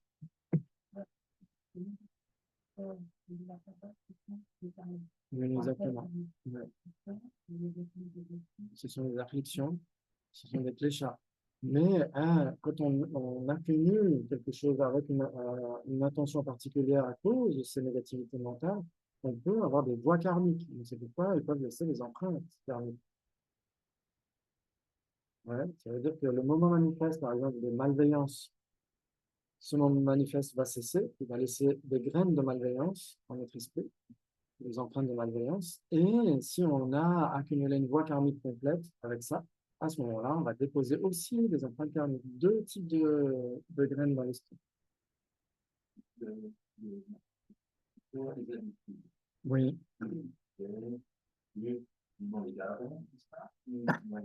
Il est où? Il est où? Oui. Oui.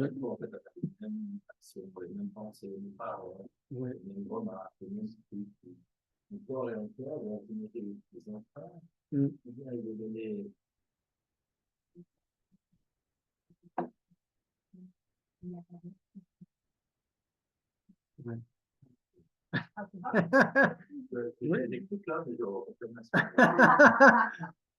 Parce que l'habituation, elle peut être psychologique. Alors, on peut, par exemple, entraîner son esprit à ruminer, par exemple, ou on peut, au contraire, entraîner son esprit à analyser correctement. On peut apprendre l'habitude de bonnes actions, etc. Et nous, dans ce cas-là, ça va laisser des empreintes karmiques. Ouais. Des empreintes karmiques et des graines karmiques. Hein, parce que c'est pareil, graines et empreintes karmiques, c'est pareil. Mais après, il y a l'aspect psychologique. Si on s'entraîne encore et encore à avoir les mêmes travers dans l'esprit, ou au contraire d'avoir des attitudes saines, dans ce cas-là, euh, ça laisse des bonnes graines, des graines d'émotions saines, parce qu'il y a aussi ça, hein, là on parle que du côté obscur de la force, mais il y a aussi le côté lumineux. Hein. Il y a aussi ce côté lumineux, où si on s'entraîne tous les jours à développer l'altruisme, l'alliance de titan, etc., on développe extrêmement de magnifiques graines, certainement des graines d'émotions saines, telles que la bienveillance, la compassion, et aussi des graines karmiques vertueuses, évidemment. Ouais. C'est des notions complexes, hein, parce qu'on dit aussi que bodhicitta permet de purifier aussi énormément de négativité. J'imagine que ça permet de développer énormément de mérites aussi. Et peut-être que ces mérites remettent en question des mérites issus du passé. Et aussi, il y a l'aspect psychologique, en effet, si on s'entraîne, forcément, ça devient de plus en plus facile de développer ces attitudes, j'imagine. Donc, il y a un petit peu les deux. Ouais. Ok, donc ensuite, les arias, c'est là où on parle de la solution à notre problème. Ouais, on a parlé du samsara, maintenant on va parler du nirvana, accrochez-vous. Voilà. En fait, à moins que vous vouliez voir d'autres choses sur le samsara, mais j'ai peur qu'on finisse un peu pessimiste. Oui. Ah oui, on peut faire une petite pause aussi. Oui, tu avais une question, Annie. Ouais.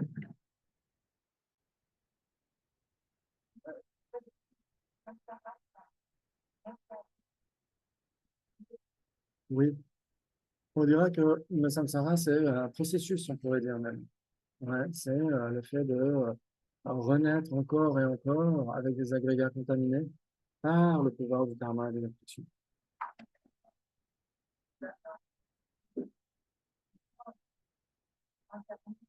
Oui.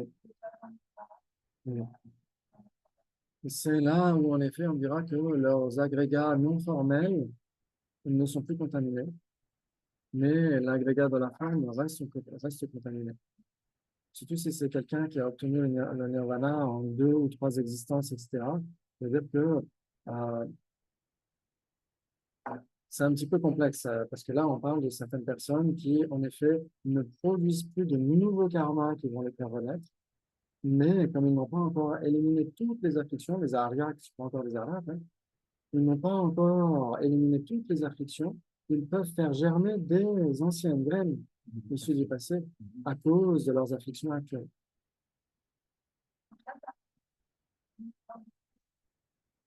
Oui.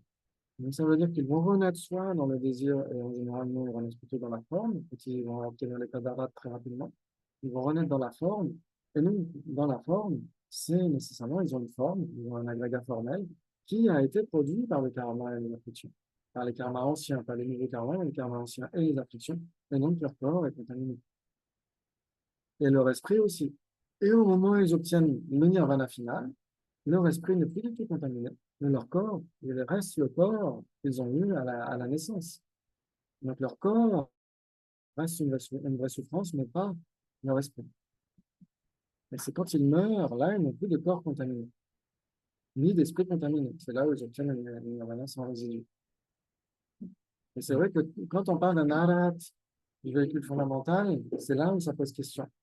C'est là où ça pose question. On dit, OK, son corps est contaminé, mais pas son esprit. Ça pose question. Mais ça pose question aussi pour le Mahayana. Dans le Mahayana, on va dire qu'un bodhisattva qui était un être ordinaire, ensuite devient un Arya bodhisattva sur la voie des visions, la réalisation directe de la réalité. Son corps devient un corps de nature mentale, alors qu'avant c'était un corps physique. Comment est-ce que ça fonctionne? Qu'est-ce que... En vrai, comment on voit ça? Mais en vrai, de l'extérieur, ça doit être difficile. J'imagine que pour nous, on ne doit pas faire la différence. Mais pour la personne, j'imagine qu'il doit y avoir une différence. Donc, ça pose question. Ces transformations sur la voie, ça pose vraiment question. C'est très difficile d'envisager comment c'est possible. Mais ce qu'il faut voir, c'est que de toute façon, quand on parle d'agrégats contaminés, contaminés à cause de quoi? À cause des afflictions. Et en particulier à cause de quoi? Parmi les afflictions, l'ignorance fondamentale. C'est ça le contaminateur, la contamination principale.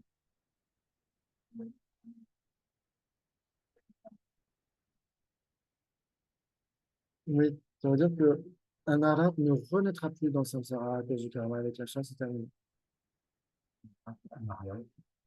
Alors, un arya, c'est justement les entrées dans le courant, les anagamines, les sakridagamines, etc. Eux, ils ne produisent plus de nouveaux karmas pour renaître dans le samsara, mais à cause de leur karma antérieur, leur grain karmique précédent, ils peuvent encore avoir des afflictions parce qu'ils n'ont pas encore tout éliminé. Il y a qu'au moment de l'état d'arhat que c'est au moment du nirvana que toutes les afflictions sont éliminées. Exactement. Ah, mais même pour les autres écoles, ils vont dire qu'un arabe est quelqu'un de nirvané, quelqu'un de libéré. C'est quelqu'un de, ouais, c'est quelqu'un de libéré. Ça veut dire que les Aryas qui ne sont pas encore des Aryas se sont libérés de certaines afflictions, mais pas toutes. Pas, même, ça peut être les aînés, mais pas toutes les aînées. Hein? Alors, certains le disent, mais ça pose vraiment question. Ça pose vraiment question. C'était Vinaya Geshe Gensen, quand il a commenté la Bisamayalam Kara l'année dernière, à Nalanda, il disait que certains disaient que des arats pouvaient chuter, mais à ce moment-là, ça ne correspond pas avec les 16 aspects des quatre nobles vérités, parce que le dernier aspect de la troisième noble vérité, c'est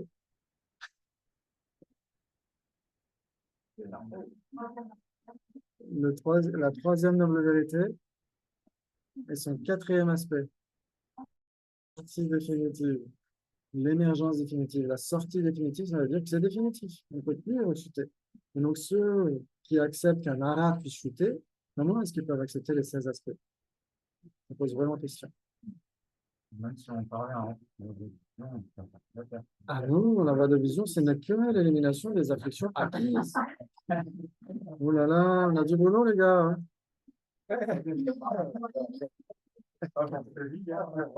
Exactement. On va devoir faire une pause. Après une petite pause, à tout à l'heure, comme ce matin. Ouais, 5, 7 minutes. 5, 5, 7 et demi. Démarrer. On va redémarrer. Et donc, on était en train de faire ce petit bilan, même cet inventaire de là où on en est. Du point de vue bouddhiste, de l'instant où il y a la contamination de l'ignorance, il y a le reste des autres afflictions qui viennent, il y a les karmas et le fait de s'embourber dans des renaissances encore et encore.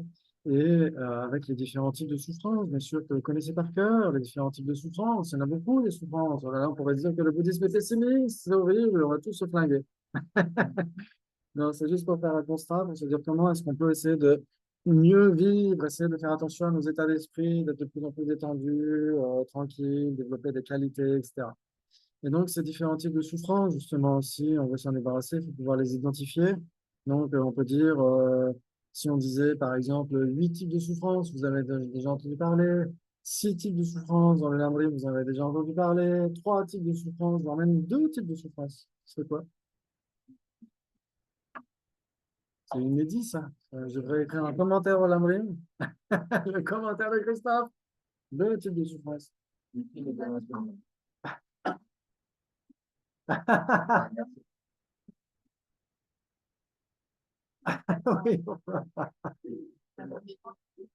Oui. Grossière et subtile, pourquoi pas. Ouais. Vu qu'on a un corps et un esprit, on pourrait dire souffrance physique, souffrance mentale, non?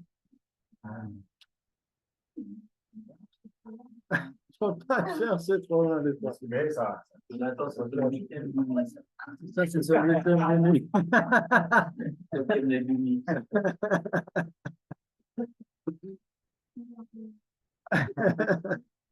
Ouais, souffrance physique, souffrance mentale, on pourrait dire ça. Vous êtes d'accord? Ok, maintenant, si on parle des 3 types de souffrance, et c'est surtout de celle-ci qu'il s'agit en général, non? La souffrance grossière, souffrance du changement, et souffrance omnipénétrante. Ouh là là, ça fait flipper. Et donc, la souffrance grossière, c'est quoi? C'est possible? La douleur. Oui, oui, les sensations douloureuses, les sensations déplaisantes, qu'elles soient physiques ou mentales. Exactement. Ouais, quand on se cogne le pied dans une chaise, quand on est dans une forme de dépression, etc., etc. Ouais, on a des souffrances physiques et des souffrances mentales. On a tout ça. Hein, hein. Quand on se fait larguer. Là, ça pourrait, à la rigueur. Chacun est différent. Non, non, non, non, je rigole. Ok, très bien. Et donc, souffrance manifeste, c'est facile. Ouais. Ok. Tout le monde se rend compte que c'est de la souffrance. Tout le monde, il n'y a pas besoin d'être bouddhiste pour ça. Ok. Ensuite, la souffrance du changement, qu'est-ce que c'est? Alors, est-ce que c'est le mal au quand on a mangé trop de glace? Oui. C'est dès la première bouchée. C'est c'est exactement, c'est le plaisir qu'on prend pour le bonheur. C'est prendre le plaisir pour le bonheur. Ouais. Le plaisir existe, les sensations plaisantes existent. Ouais. C'est des jolies fleurs, c'est une jolie tasse, c'est des potes, etc., etc. On est entraîné, etc. Il y a des sensations plaisantes, on ne peut pas le dénier. Mais le problème, c'est que ce sont des sensations plaisantes contaminées. Et dès l'instant où c'est contaminé, ça ne peut pas durer pour l'éternité déjà. C'est pourquoi on parle de la souffrance du changement. Et on parle de la souffrance du changement. Souffrance, ouais, ça veut dire que cette sensation plaisante, on la prend pour du bonheur et donc bah, forcément, on est piégé encore et encore dans le samsara à cause de ça. Ouais, le samsara qui marque en néon plus haut, spécialement fait pour vous. C'est fait pour vous. Il y a jacuzzi, il y a buffet froid, buffet chaud, vous avez tout ce que vous voulez. À volonté, c'est fait pour vous. Vous avez tout ce qu'il faut, tout ce qu'il vous faut. Vous n'avez pas besoin de sortir de la prison, puisque vous avez tout ce qu'il vous faut. Et non, forcément, on n'est jamais sorti de la prison à cause de ça, parce que forcément, on était persuadé que c'était un parc d'attractions. Vous êtes d'accord? Ok. Et donc, forcément, prendre le plaisir pour du bonheur, c'est une erreur. S'il y a une erreur, il y a quelque chose qui cloche à la racine. Ouais. Ok. Donc, ça, c'est la souffrance du changement. Ce sont les sensations plaisantes contaminées. Ouais, ça ne veut pas dire arrêter de manger de la glace, arrêter de voir ses potes, etc. Ça veut dire ne plus être trompé par cette confusion entre plaisir et bonheur. Ouais. la germination des graines karmiques politiques. Mm. Oui. Et même parfois, il y a des contre-exemples. Par Oh, exemple, tiens, oui. au huitième Bruni, par exemple, avec l'attachement, on a une sensation plaisante. C'est ce qui empêche notre esprit de se détourner de l'attachement, de l'objet d'attachement. Est-ce que ça, c'est un fruit karmique vertueux? Ah, Le fait d'être la classe à la fête c'est la domination maternelle. Et en même temps, c'est la personne.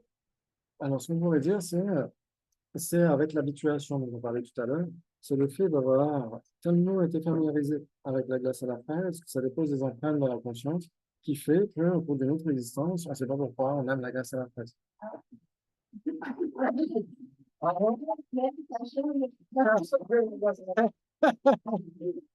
Qu'est-ce qui fait, qu'est-ce qui fait qu'on a, qu'est-ce qui fait qu'il y en a qui adorent piloter des avions, il y en a qui adorent le bleu, il y en a qui adorent, on a tous des empreintes diverses et variées. La familiarisation issue du passé, des empreintes qu'on a dans la conscience. Mais, Ouais, c'est ça. Un chaud dans la colère, le flash, ouais, le violet à la petite. ouais, Parce que ça veut tout passer. Ça vient de maintenant. exactement. Ça veut dire qu'on peut à nouveau se familiariser avec quelque chose qu'on va finir par apprécier. Par exemple, par exemple, par exemple, quand on arrête de mettre du lait dans du café, par exemple. On a du mal avec ça. On n'aime pas le café sans lait, etc.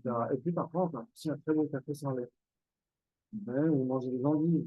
Je n'aimais pas les endives quand j'étais jeune, parce que je les trouvais toujours amères. Et puis en fait, maintenant, j'aime bien ça. Donc, on peut reformater notre esprit. Heureusement, on peut le déconditionner d'une certaine manière. C'est bien ça. C'est un peu. Parce que c'est impermanent, et ces empreintes sont impermanentes.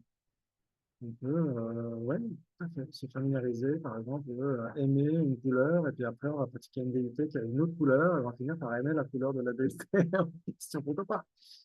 Pourquoi pas? Donc, il y a ça, et ensuite, l'attachement lui-même, par contre, l'attachement, ça, on n'y peut rien, c'est un aspect psychologique. Vous vous souvenez, on a parlé des 5 lois. C'était quoi les 5 lois, Causal? Fif, Faf, Fouf, Bam, Bim, par cœur.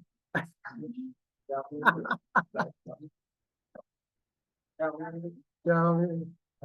Et, oui, il y en a, c'était tout vrai. Physique, biologique, psychologique, karmique et tout le reste. Ou on va dire dharmique, parce qu'il y a marqué dharma, dharma, niyama. Ouais. Donc, il n'y a pas dharmique, quelque part. Ok, donc en effet, ça veut dire que c'est dans la nature psychologique que dans l'attachement, il y a une sensation plaisante, tout simplement. Alors que dans l'aversion, il y a une sensation déplaisante. Ça, on n'y peut rien, c'est pas karmique, c'est juste une loi psychologique. Ouais. Et un autre contre-exemple, par exemple, un serial killer qui adore tuer quelqu'un, qui adore tuer, par exemple, ou quelqu'un qui va à la chasse, qui adore tuer les animaux, etc. Il a une sensation plaisante. Est-ce que c'est un fruit d'un karma vertueux? Quelle horreur.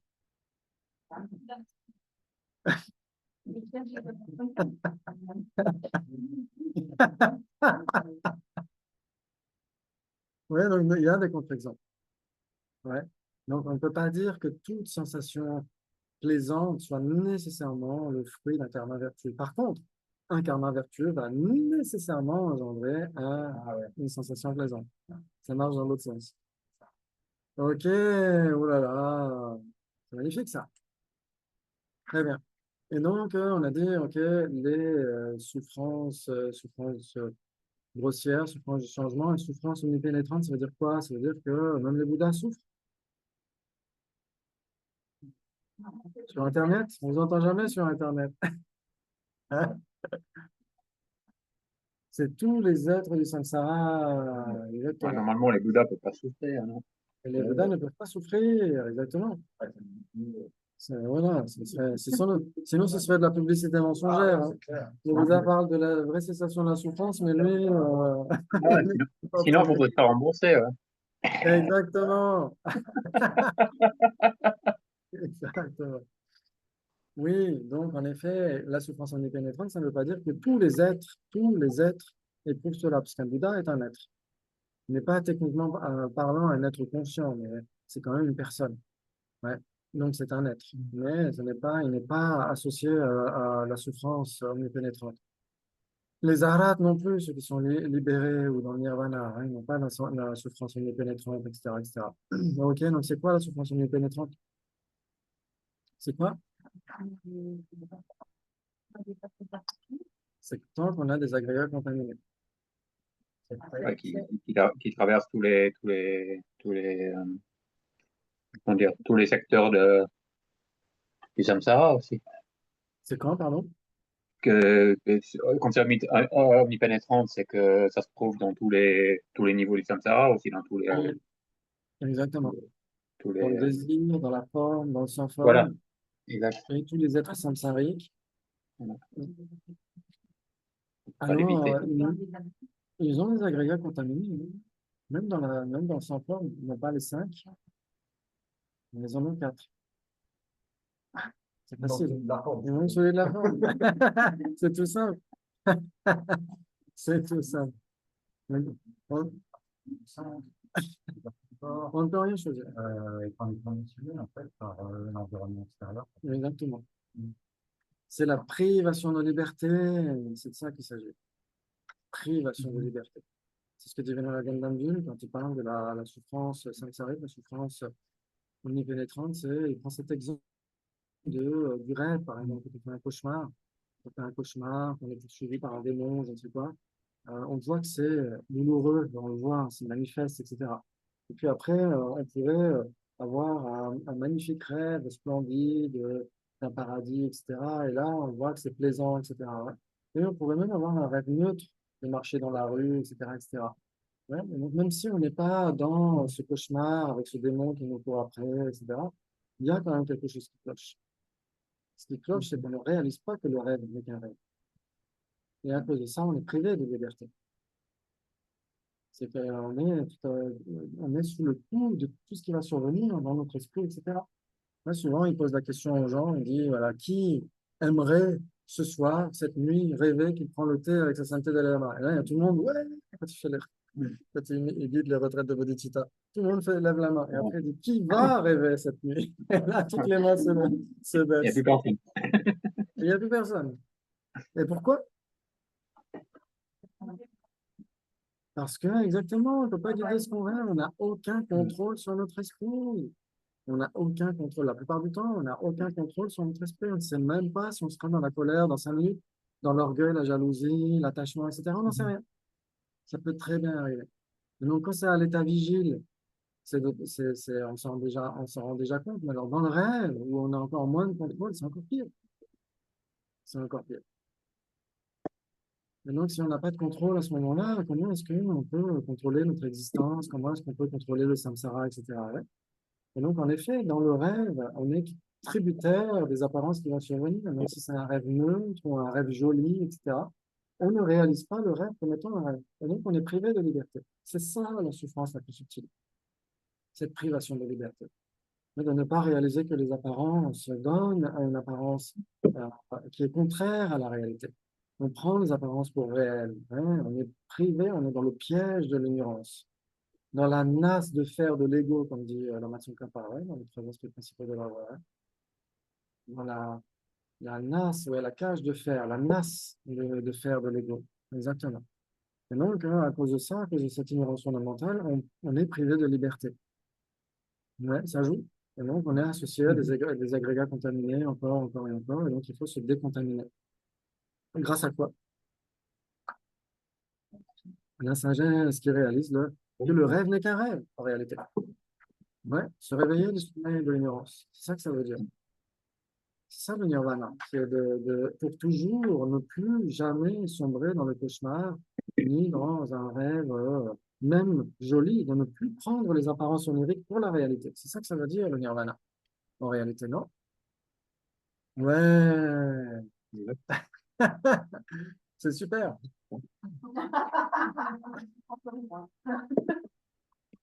C'est super. Mais non, ça nécessite de réaliser justement la nature des choses et d'éliminer les graines karmiques. Et donc, c'est pour ça que j'avais la suite des diapos. Ok. Donc, on avait dit en effet qu'il y avait des graines, des afflictions, les graines karmiques, etc. Et donc, on doit se débarrasser des afflictions et de leurs graines, puisque c'est ça qui nous fait du mal, et en particulier, la principale des afflictions, l'ignorance qui saisit un soi. Ouais. Ok. Très bien. Et donc, quelqu'un qui commence à éliminer les graines des afflictions, c'est un arya. Ça veut dire en sanskrit supérieur. C'est une personne qui n'est plus ordinaire. C'est une personne qui a une réalisation directe de la réalité des choses. Une personne qui a commencé à se réveiller du sommeil de l'ignorance. Oui, c'est ça un arya. Ok, et donc cette personne va commencer déjà à éliminer les graines des afflictions. Tant qu'on n'est pas un arya, tant on n'a pas commencé à se réveiller du cauchemar de l'ignorance, on ne peut pas éliminer les graines. C'est impossible. On peut supprimer certains rêves malsains, etc., mais on ne peut pas supprimer leurs graines. Et donc, ils vont revenir un jour ou l'autre.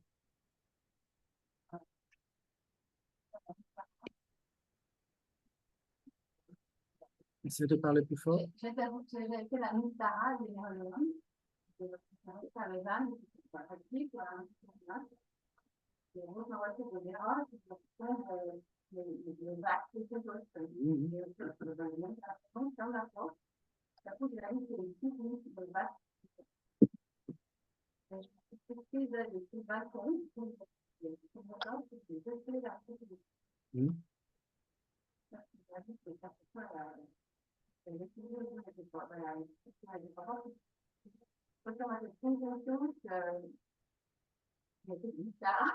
ne contrôle pas, hein? Oui, c'est un acte, Mhm. dû à une interview, je sais Ouais, pas, ouais. on n'aurait jamais fait en temps normal, Ça montre qu'on ne contrôle pas encore notre esprit, hein? Exactement. Ouais. Je me souviens au salaire, il y a quelques années, je venais juste de finir le livre de sa santé, Guérir la violence, qui est sur la patience. Et j'ai fermé le bouquin, je me suis embrouillé avec un collègue. Je me suis dit, mais c'est pas vrai. C'est la preuve même. Et c'est ce que dit le Bodhisattva Shantideva aussi dans le chapitre 9. Hein. Il y a le contre-argument qui dit, ah oui, mais même ceux qui ont une compréhension de la vacuité peuvent encore avoir de l'attachement, etc. Oui, parce que la compréhension, c'est bien, mais la réalisation, c'est encore mieux. Ouais. Alors, on va continuer pour voir jusqu'où ta patience va aller.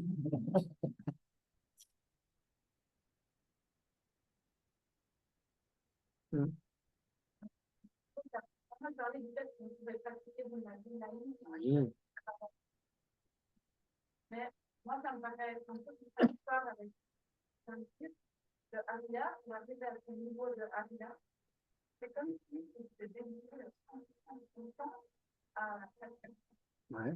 Et j'ai l'impression qu'il y a un grand écart entre quelque part ce qui nous disait que moi, on ne parle pas assez bien dans la vie de la Oui, moi aussi. Jusque-là, ça allait bien. Alors.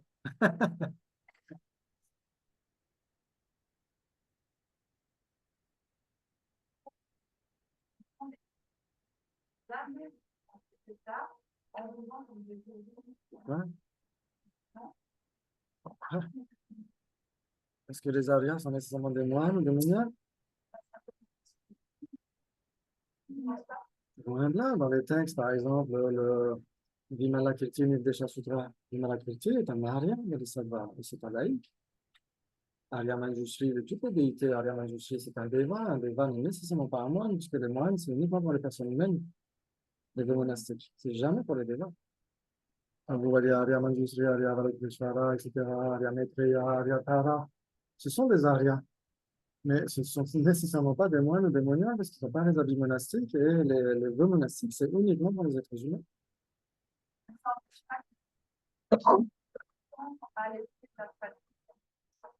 Et nous, on peut mettre une bonne partie de notre temps là-dedans. Mais heureusement, bien sûr, hein. Après, pour les pratiques méditatives, les pratiques yogiques, si la personne veut obtenir shamatha, etc., ce dont on a parlé tout à l'heure, la focalisation en un point, le calme mental, il y a, bien sûr, il y a le contexte des sutras où il est conseillé de se mettre en retraite pendant 4, 6 mois, etc., voire même plus dans certains cas. Mais on a la chance d'avoir les tantras. Dans les tantras, on peut obtenir shamatha et vipassana beaucoup plus rapidement. Parce qu'on est censé maîtriser les souffles et donc éviter que la conscience soit éparpillée à l'extérieur.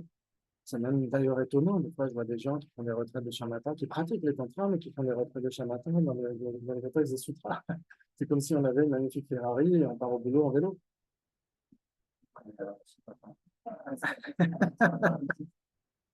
Ouais, il y a plusieurs questions. Ouais. Il y avait Philippe aussi, tout d'abord, puis on va aller comme ça, de droite à gauche.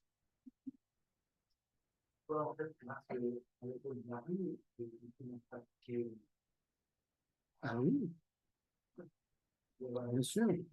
Il y a des exemples. certaines parties, Exactement. Oui, parce que, en effet, on peut toujours transformer notre esprit, essayer de développer de saines attitudes, de faire attention à ce à quoi on pense. C'est ça, c'était le cœur de notre réunion la dernière fois, c'était de se dire, OK, dans une journée, combien de pensées on a? Combien de pensées on a? Ensuite, combien de pensées volontaires on a? Et parmi les pensées volontaires qu'on a, lesquelles sont saines? Lesquelles sont constructives? Si on fait vraiment le tri dans notre journée, finalement, on se dit, finalement, j'ai encore du pain sur la planche. Mais ça nous appartient. On peut le faire tout le temps. Il n'y a rien qui nous empêche en réalité d'avoir des bonnes pensées. Quand on attend notre bus, quand on attend un feu rouge, quand on attend à la caisse du supermarché, on a toujours un peu de temps pour essayer de penser au bonheur de tous les êtres qui sont autour de nous. Et donc, on décide de développer une attitude saine. Et donc, on a toujours le temps pour ça. Après, là, pour ces pratiques de méditative, de focalisation en un point, de vipassana, etc., là, ça nécessite d'avoir un peu plus de temps. C'est-à-dire que c'est peut-être plus difficile de faire au boulot. Parce qu'on a besoin d'analyser, par exemple, pour la vacuité, on a besoin d'étudier de manière assez, de faire une étude comparée, etc. On a besoin d'analyser beaucoup, et donc on a besoin quand même de temps pour ça, et d'espace pour ça. Donc ça, on peut s'organiser des retraites pour ça. Par exemple, des week-ends où on se voit, c'est le week-end du Dharma, où on essaye c'est une mini-retraite en réalité. Mais quand on n'a rien à faire un week-end spécial, on peut se dire, OK, je me mets en retraite au cours de ce week-end-là, où j'essaie de me focaliser sur quelle est ma véritable nature, etc., etc. Et puis après, progressivement, pourquoi pas faire des retraites plus longues, et d'y aller vraiment pas à pas. Mm.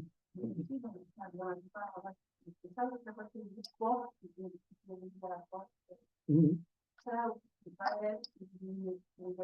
Oui.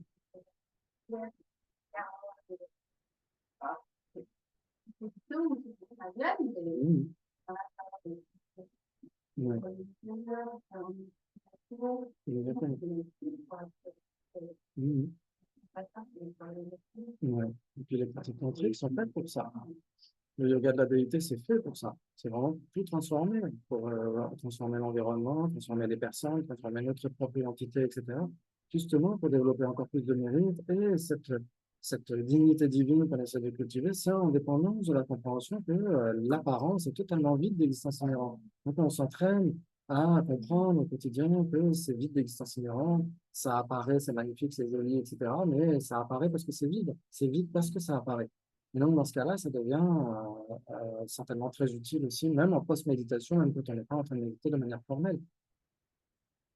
Oui.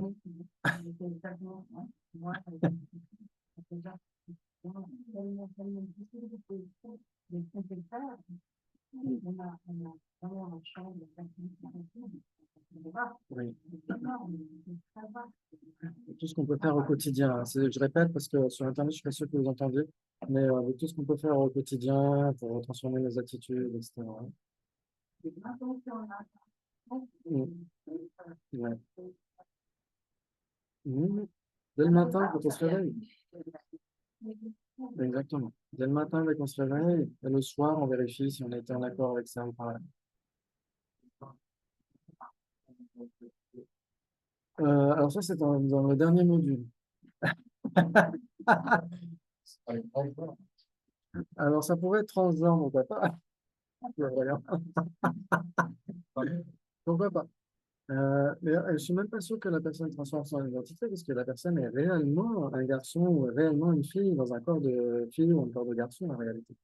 Donc, la personne ne transforme pas son identité, elle transforme son apparence en réalité. Oui?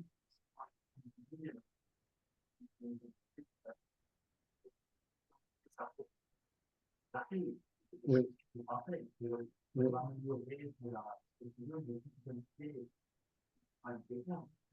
Oui, l'identité, c'est là, c'est le point très sophistiqué des tantras où on remplace un petit moi étriqué par un sentiment de soi extrêmement sain, extrêmement. Donc, c'est un aspect.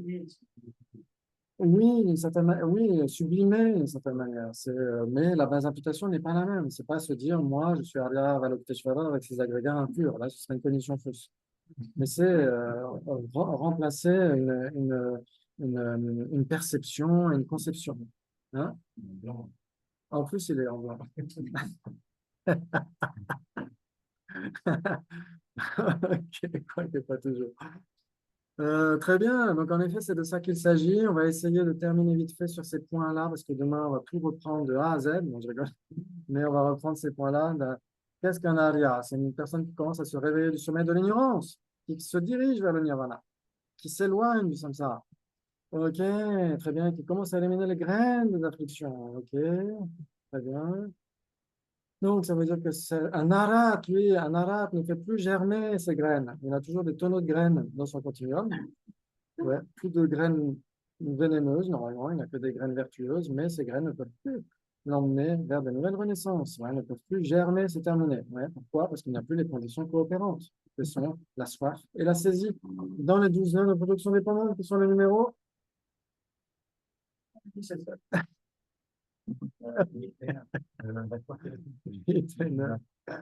Ok, mais c'était presque ça. Ouais. C'est dommage que je fasse plus de quiz, parce que là, tu pourrais copier sur lui. Mais peut-être que je vous en ferai un jour. Peut-être pour quand on a terminé le bébé, je vous ferai un quiz général. Je vous remettrai le mignon et le lapin crétin dedans. Exactement. Ok, donc après, c'est l'apparence dualiste, tout ça, c'est pas très grave, ça, c'est pas ok. Un Arya Buddha n'a plus d'empreinte d'affliction, il n'a plus de graines karmiques. C'est ça que je voulais dire tout à l'heure. Ok, ok, les racines de vertu. Ah oui, bah, c'est ce qu'on disait tout à l'heure par rapport aux racines de vertu. C'est ce qu'on trouve justement dans Samsara Nirvana Buddha Nature, je ne sais plus dans quelle page, mais Sasanté en parle. Il dit, ok, comme dans les textes c'est marqué, si vous mettez une goutte d'eau dans l'océan, tant que l'océan ne sera pas vidé, la goutte d'eau va demeurer. Vous êtes d'accord? Très bien, et donc pourquoi est-ce qu'on dit qu'on peut trancher ces racines de vertu par un moment de haine, etc., par exemple? Ouais. Et donc, par exemple, il faut qu'on mette en colère contre quelqu'un parce que vous a pas prêté, c'est joué, etc. Donc, vous avez, oui, vous voulez une banane et l'autre. Et donc, les racines de vertu sont dites dans les textes comme étant diminuées, radicalement réduites, voire même complètement consumées ou tranchées, même dans certains cas. Ouais. Et donc, qu'est-ce que ça veut dire? Ça veut dire que c'est le potentiel des racines de vertu. Les racines de vertu, elles sont intactes, elles sont toujours là, elles sont comme dans la goutte dans l'océan. Ouais. Et donc, c'est leur potentiel de fructification qui est diminué ou radicalement réduit ou complètement consumé. C'est ça que ça veut dire. Et là, on entend la musique de Looney Tunes. Est-ce que ça vous parle? Ok, très bien, très bien. Ouais, ça veut dire que les racines des vertus, quand elles sont entamées, ça veut dire qu'au lieu d'obtenir un fruit extrêmement vaste, etc., une renaissance humaine, eh ben, on obtient un panier de fleurs, par exemple. Ouais. Ou même, ça pourrait être neutralisé. Ça veut dire que le potentiel est toujours là, mais il n'a aucun moyen de fructifier parce que les conditions ne sont pas réunies. C'est ça que ça veut dire. Mais la racine des vertus est toujours là. C'est ça que ça veut dire. OK? Donc, si vous avez des questions, profitez-en. Il nous reste 5 minutes. Alors, neuvième Bhumi. Non, non, non, non, c'est vraiment. Et au niveau de la soif et de la Oui. attendez, la pluie, en réalité, quand l'événement se produit, on n'a plus l'attirance ou l'aversion. Mais on a quand même une illusion là. Comment ça se passe? Alors, si on les a plus, ça veut dire quoi? Ça veut dire qu'elles ne sont plus manifestes ou c'est que les graines sont éliminées? Ça veut dire... Maintenant qu'on a encore des graines qui peuvent apparaître, mais il n'y a plus la célération qui vient par germer, Oui. on va plus la durée. Oui. Comment ça se présente? Est-ce que une émotion neutre, une sensation neutre, Parce que là, quelque chose qui me disait, c'est que quand je suis en contact avec l'objet, soit j'ai une sensation de douleur, donc de douleur pure, soit j'ai de l'attirance, donc de douleur m'accompagner. Et là, il y a tout ça, en fait. Il y a toutes ces sensations présentes et déplaisantes. Alors, il y a la sensation. La sensation, on ne peut pas la mettre de côté. Ah, il sera pas La sensation est nécessairement là. Il y a une sensation plaisante, déplaisante, une sensation neutre, etc. C'est comment on réagit à ces sensations. Si on a une sensation plaisante parce que, je sais pas, on a découvert un nouveau biscuit bio qui est super, qu'on le trempe dans le lait, on adore ça, et donc on peut pas s'arrêter d'en manger. Donc c'est ça le vécu. Et donc, à un moment donné, on se dit, si par exemple on se dit, OK, oui, mais ça va entamer ma santé, peut-être qu'il y a autre chose à manger que ça, peut-être que j'ai suffisamment mangé, etc. Si on essaie de penser plutôt sur le long terme, on n'a plus cet attachement, non?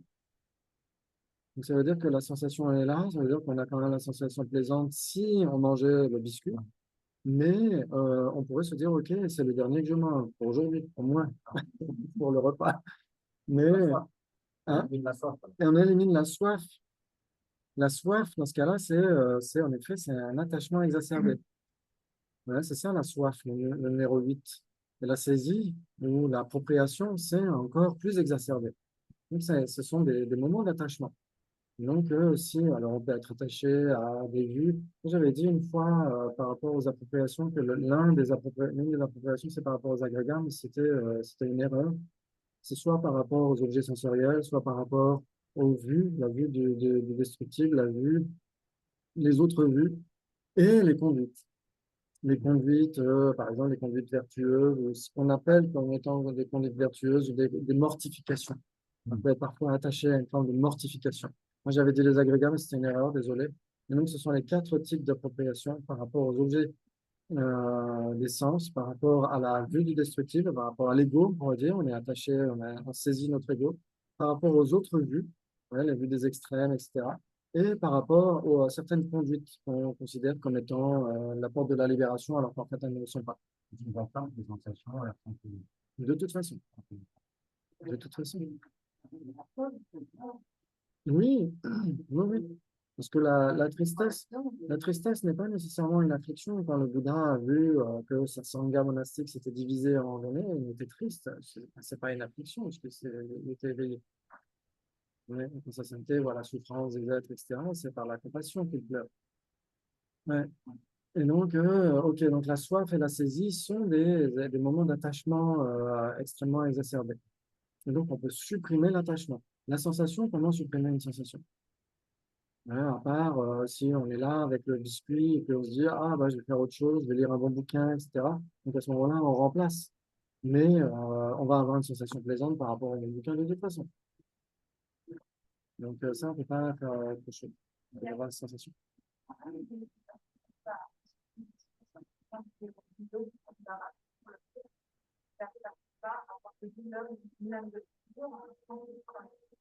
Oui, il y aura une sensation neutre, voire même une sensation plaisante s'il est un peu malheureux. On peut transformer les sensations. Ce qu'on disait tout à l'heure, par exemple, au début, on n'aime pas trop les endives, et puis après, on finit par les apprécier. Donc avant, on avait une sensation déplaisante et ça se transforme en sensation plaisante. Donc on peut transformer les sensations. Mais le fait de ne pas avoir de sensations, c'est impossible, puisqu'on a dit la sensation, c'est un facteur mental omniprésent. C'est ce qui fait que la conscience est capable d'expérimenter ces objets. Donc s'il n'y avait pas de sensation, il n'y aurait pas de conscience. C'est un agrégat, donc on ne va pas faire autrement. C'est nécessairement là. Après, c'est comment est-ce qu'on peut transformer ces sensations? Est-ce qu'on peut faire en sorte que, par exemple, on peut aussi, parfois, dans certains cas, avoir des sensations extrêmement douloureuses et on arrive à gérer notre esprit pour ne plus être si attaché à ces sensations-là et de les voir avec un second degré, etc. et d'être moins dans la sensation. La sensation douloureuse diminue d'une certaine manière. Donc, on peut travailler là-dessus aussi. parce que parfois, elle est tellement intense qu'elle nous force à agir, elle vient de définir du karma et on va passer à la lucie. Oui, oui, exactement. À un moment donné, réduire son intensité pour arriver à Mm. Mais ce qu'il faut voir dans les 12 liens, ces moments-là arrivent à la fin de la vie. Ouais, et même au cours de l'existence, bien sûr, on reprojette de nouveaux cycles de 12 liens, etc. Mais là, ce qui se passe au niveau de la soif, de la saisie, qui sont les conditions coopérantes pour que les graines germent, donc le devenir, le numéro 10, c'est là, c'est ce qui se passe au moment de la fin de la vie. Parce qu'après, ça va projeter une nouvelle naissance, non? Pour ça, moi, je dis, bon, ma mère, hein, c'est la construction, là, c'est ça, c'est la honte, c'est d'avoir des tourages qui sont c'est fort, c'est mal, hein. En fait, elle s'inquiète pour mes enfants. Elle m'a dit, non, non, mais ça veut dire que la l'église, c'est pas regarder. Et nous, on s'en fait une fois. C'est pour la foi, c'est pour voir un petit projet. C'est pas possible que bien longtemps voir les histoires positives, c'est bon à l'eau, Oui, ça peut tout changer. Ouais. C'est ce que dit d'ailleurs sa santé, il en parle souvent, il dit que c'est la conscience mentale, le boss en réalité. On peut avoir des sensations physiques déplaisantes, etc. Mais si on se dit, OK, je prends la souffrance de tous les êtres sur moi, ça transforme notre perception des choses. Non? Même si ça peut amoindrir le ressenti. Ouais, c'est comme le froid et le froid ressenti. Et là, la sensation douloureuse ressentie, ça peut être un peu le même truc. On peut diminuer une sensation douloureuse parce que notre attitude mentale est beaucoup plus vaste. Et donc, en parlant d'attitude mentale vaste, très important de faire les dédicaces. Oh là là, on raccroche les wagons, c'est merveilleux. Alors, paraît-il, ouais, ouais, exactement. C'est démultiplié. Donc, c'est cool, c'est cool. Et donc, on peut en effet dédier les mérites qu'on a accumulés avec une bonne motivation, essayer de développer l'esprit critique, essayer de se poser des questions, quelle est la nature du samsara, comment est-ce qu'il y a une porte de sortie ou pas, etc. Et donc, on peut les dédier à la longue vie, à l'excellente santé des grands maîtres tellement qualifiés comme Saint Philippe Dalai Lama, et pour que ce dharma, cet enseignement qui nous est utile, puisse être utile à d'autres êtres, donc qu'il se répande, qu'il perdure le plus longtemps possible, que tous les conflits humains cessent le plus rapidement possible, que tous les droits humains sont respectés le plus rapidement possible, les droits non humains aussi, les droits des animaux, les droits du vivant au sens large, soient respectés le plus rapidement possible, que toutes les épidémies, les guerres, les conflits cessent le plus rapidement possible, que tous les peuples voient leur droit à l'autodétermination être respecté le plus rapidement possible, que tous les enfants aillent à l'école et une éducation éclairée du cœur comme de l'esprit, et que nous puissions nous revoir demain pour essayer de creuser cette solution à ce cauchemar interminable du samsara. Merci encore et à demain, je l'espère. Merci Christophe, merci tout le monde. Merci, À demain. bonne soirée. Bonne Ciao, soirée. ciao, à demain. Merci. À demain.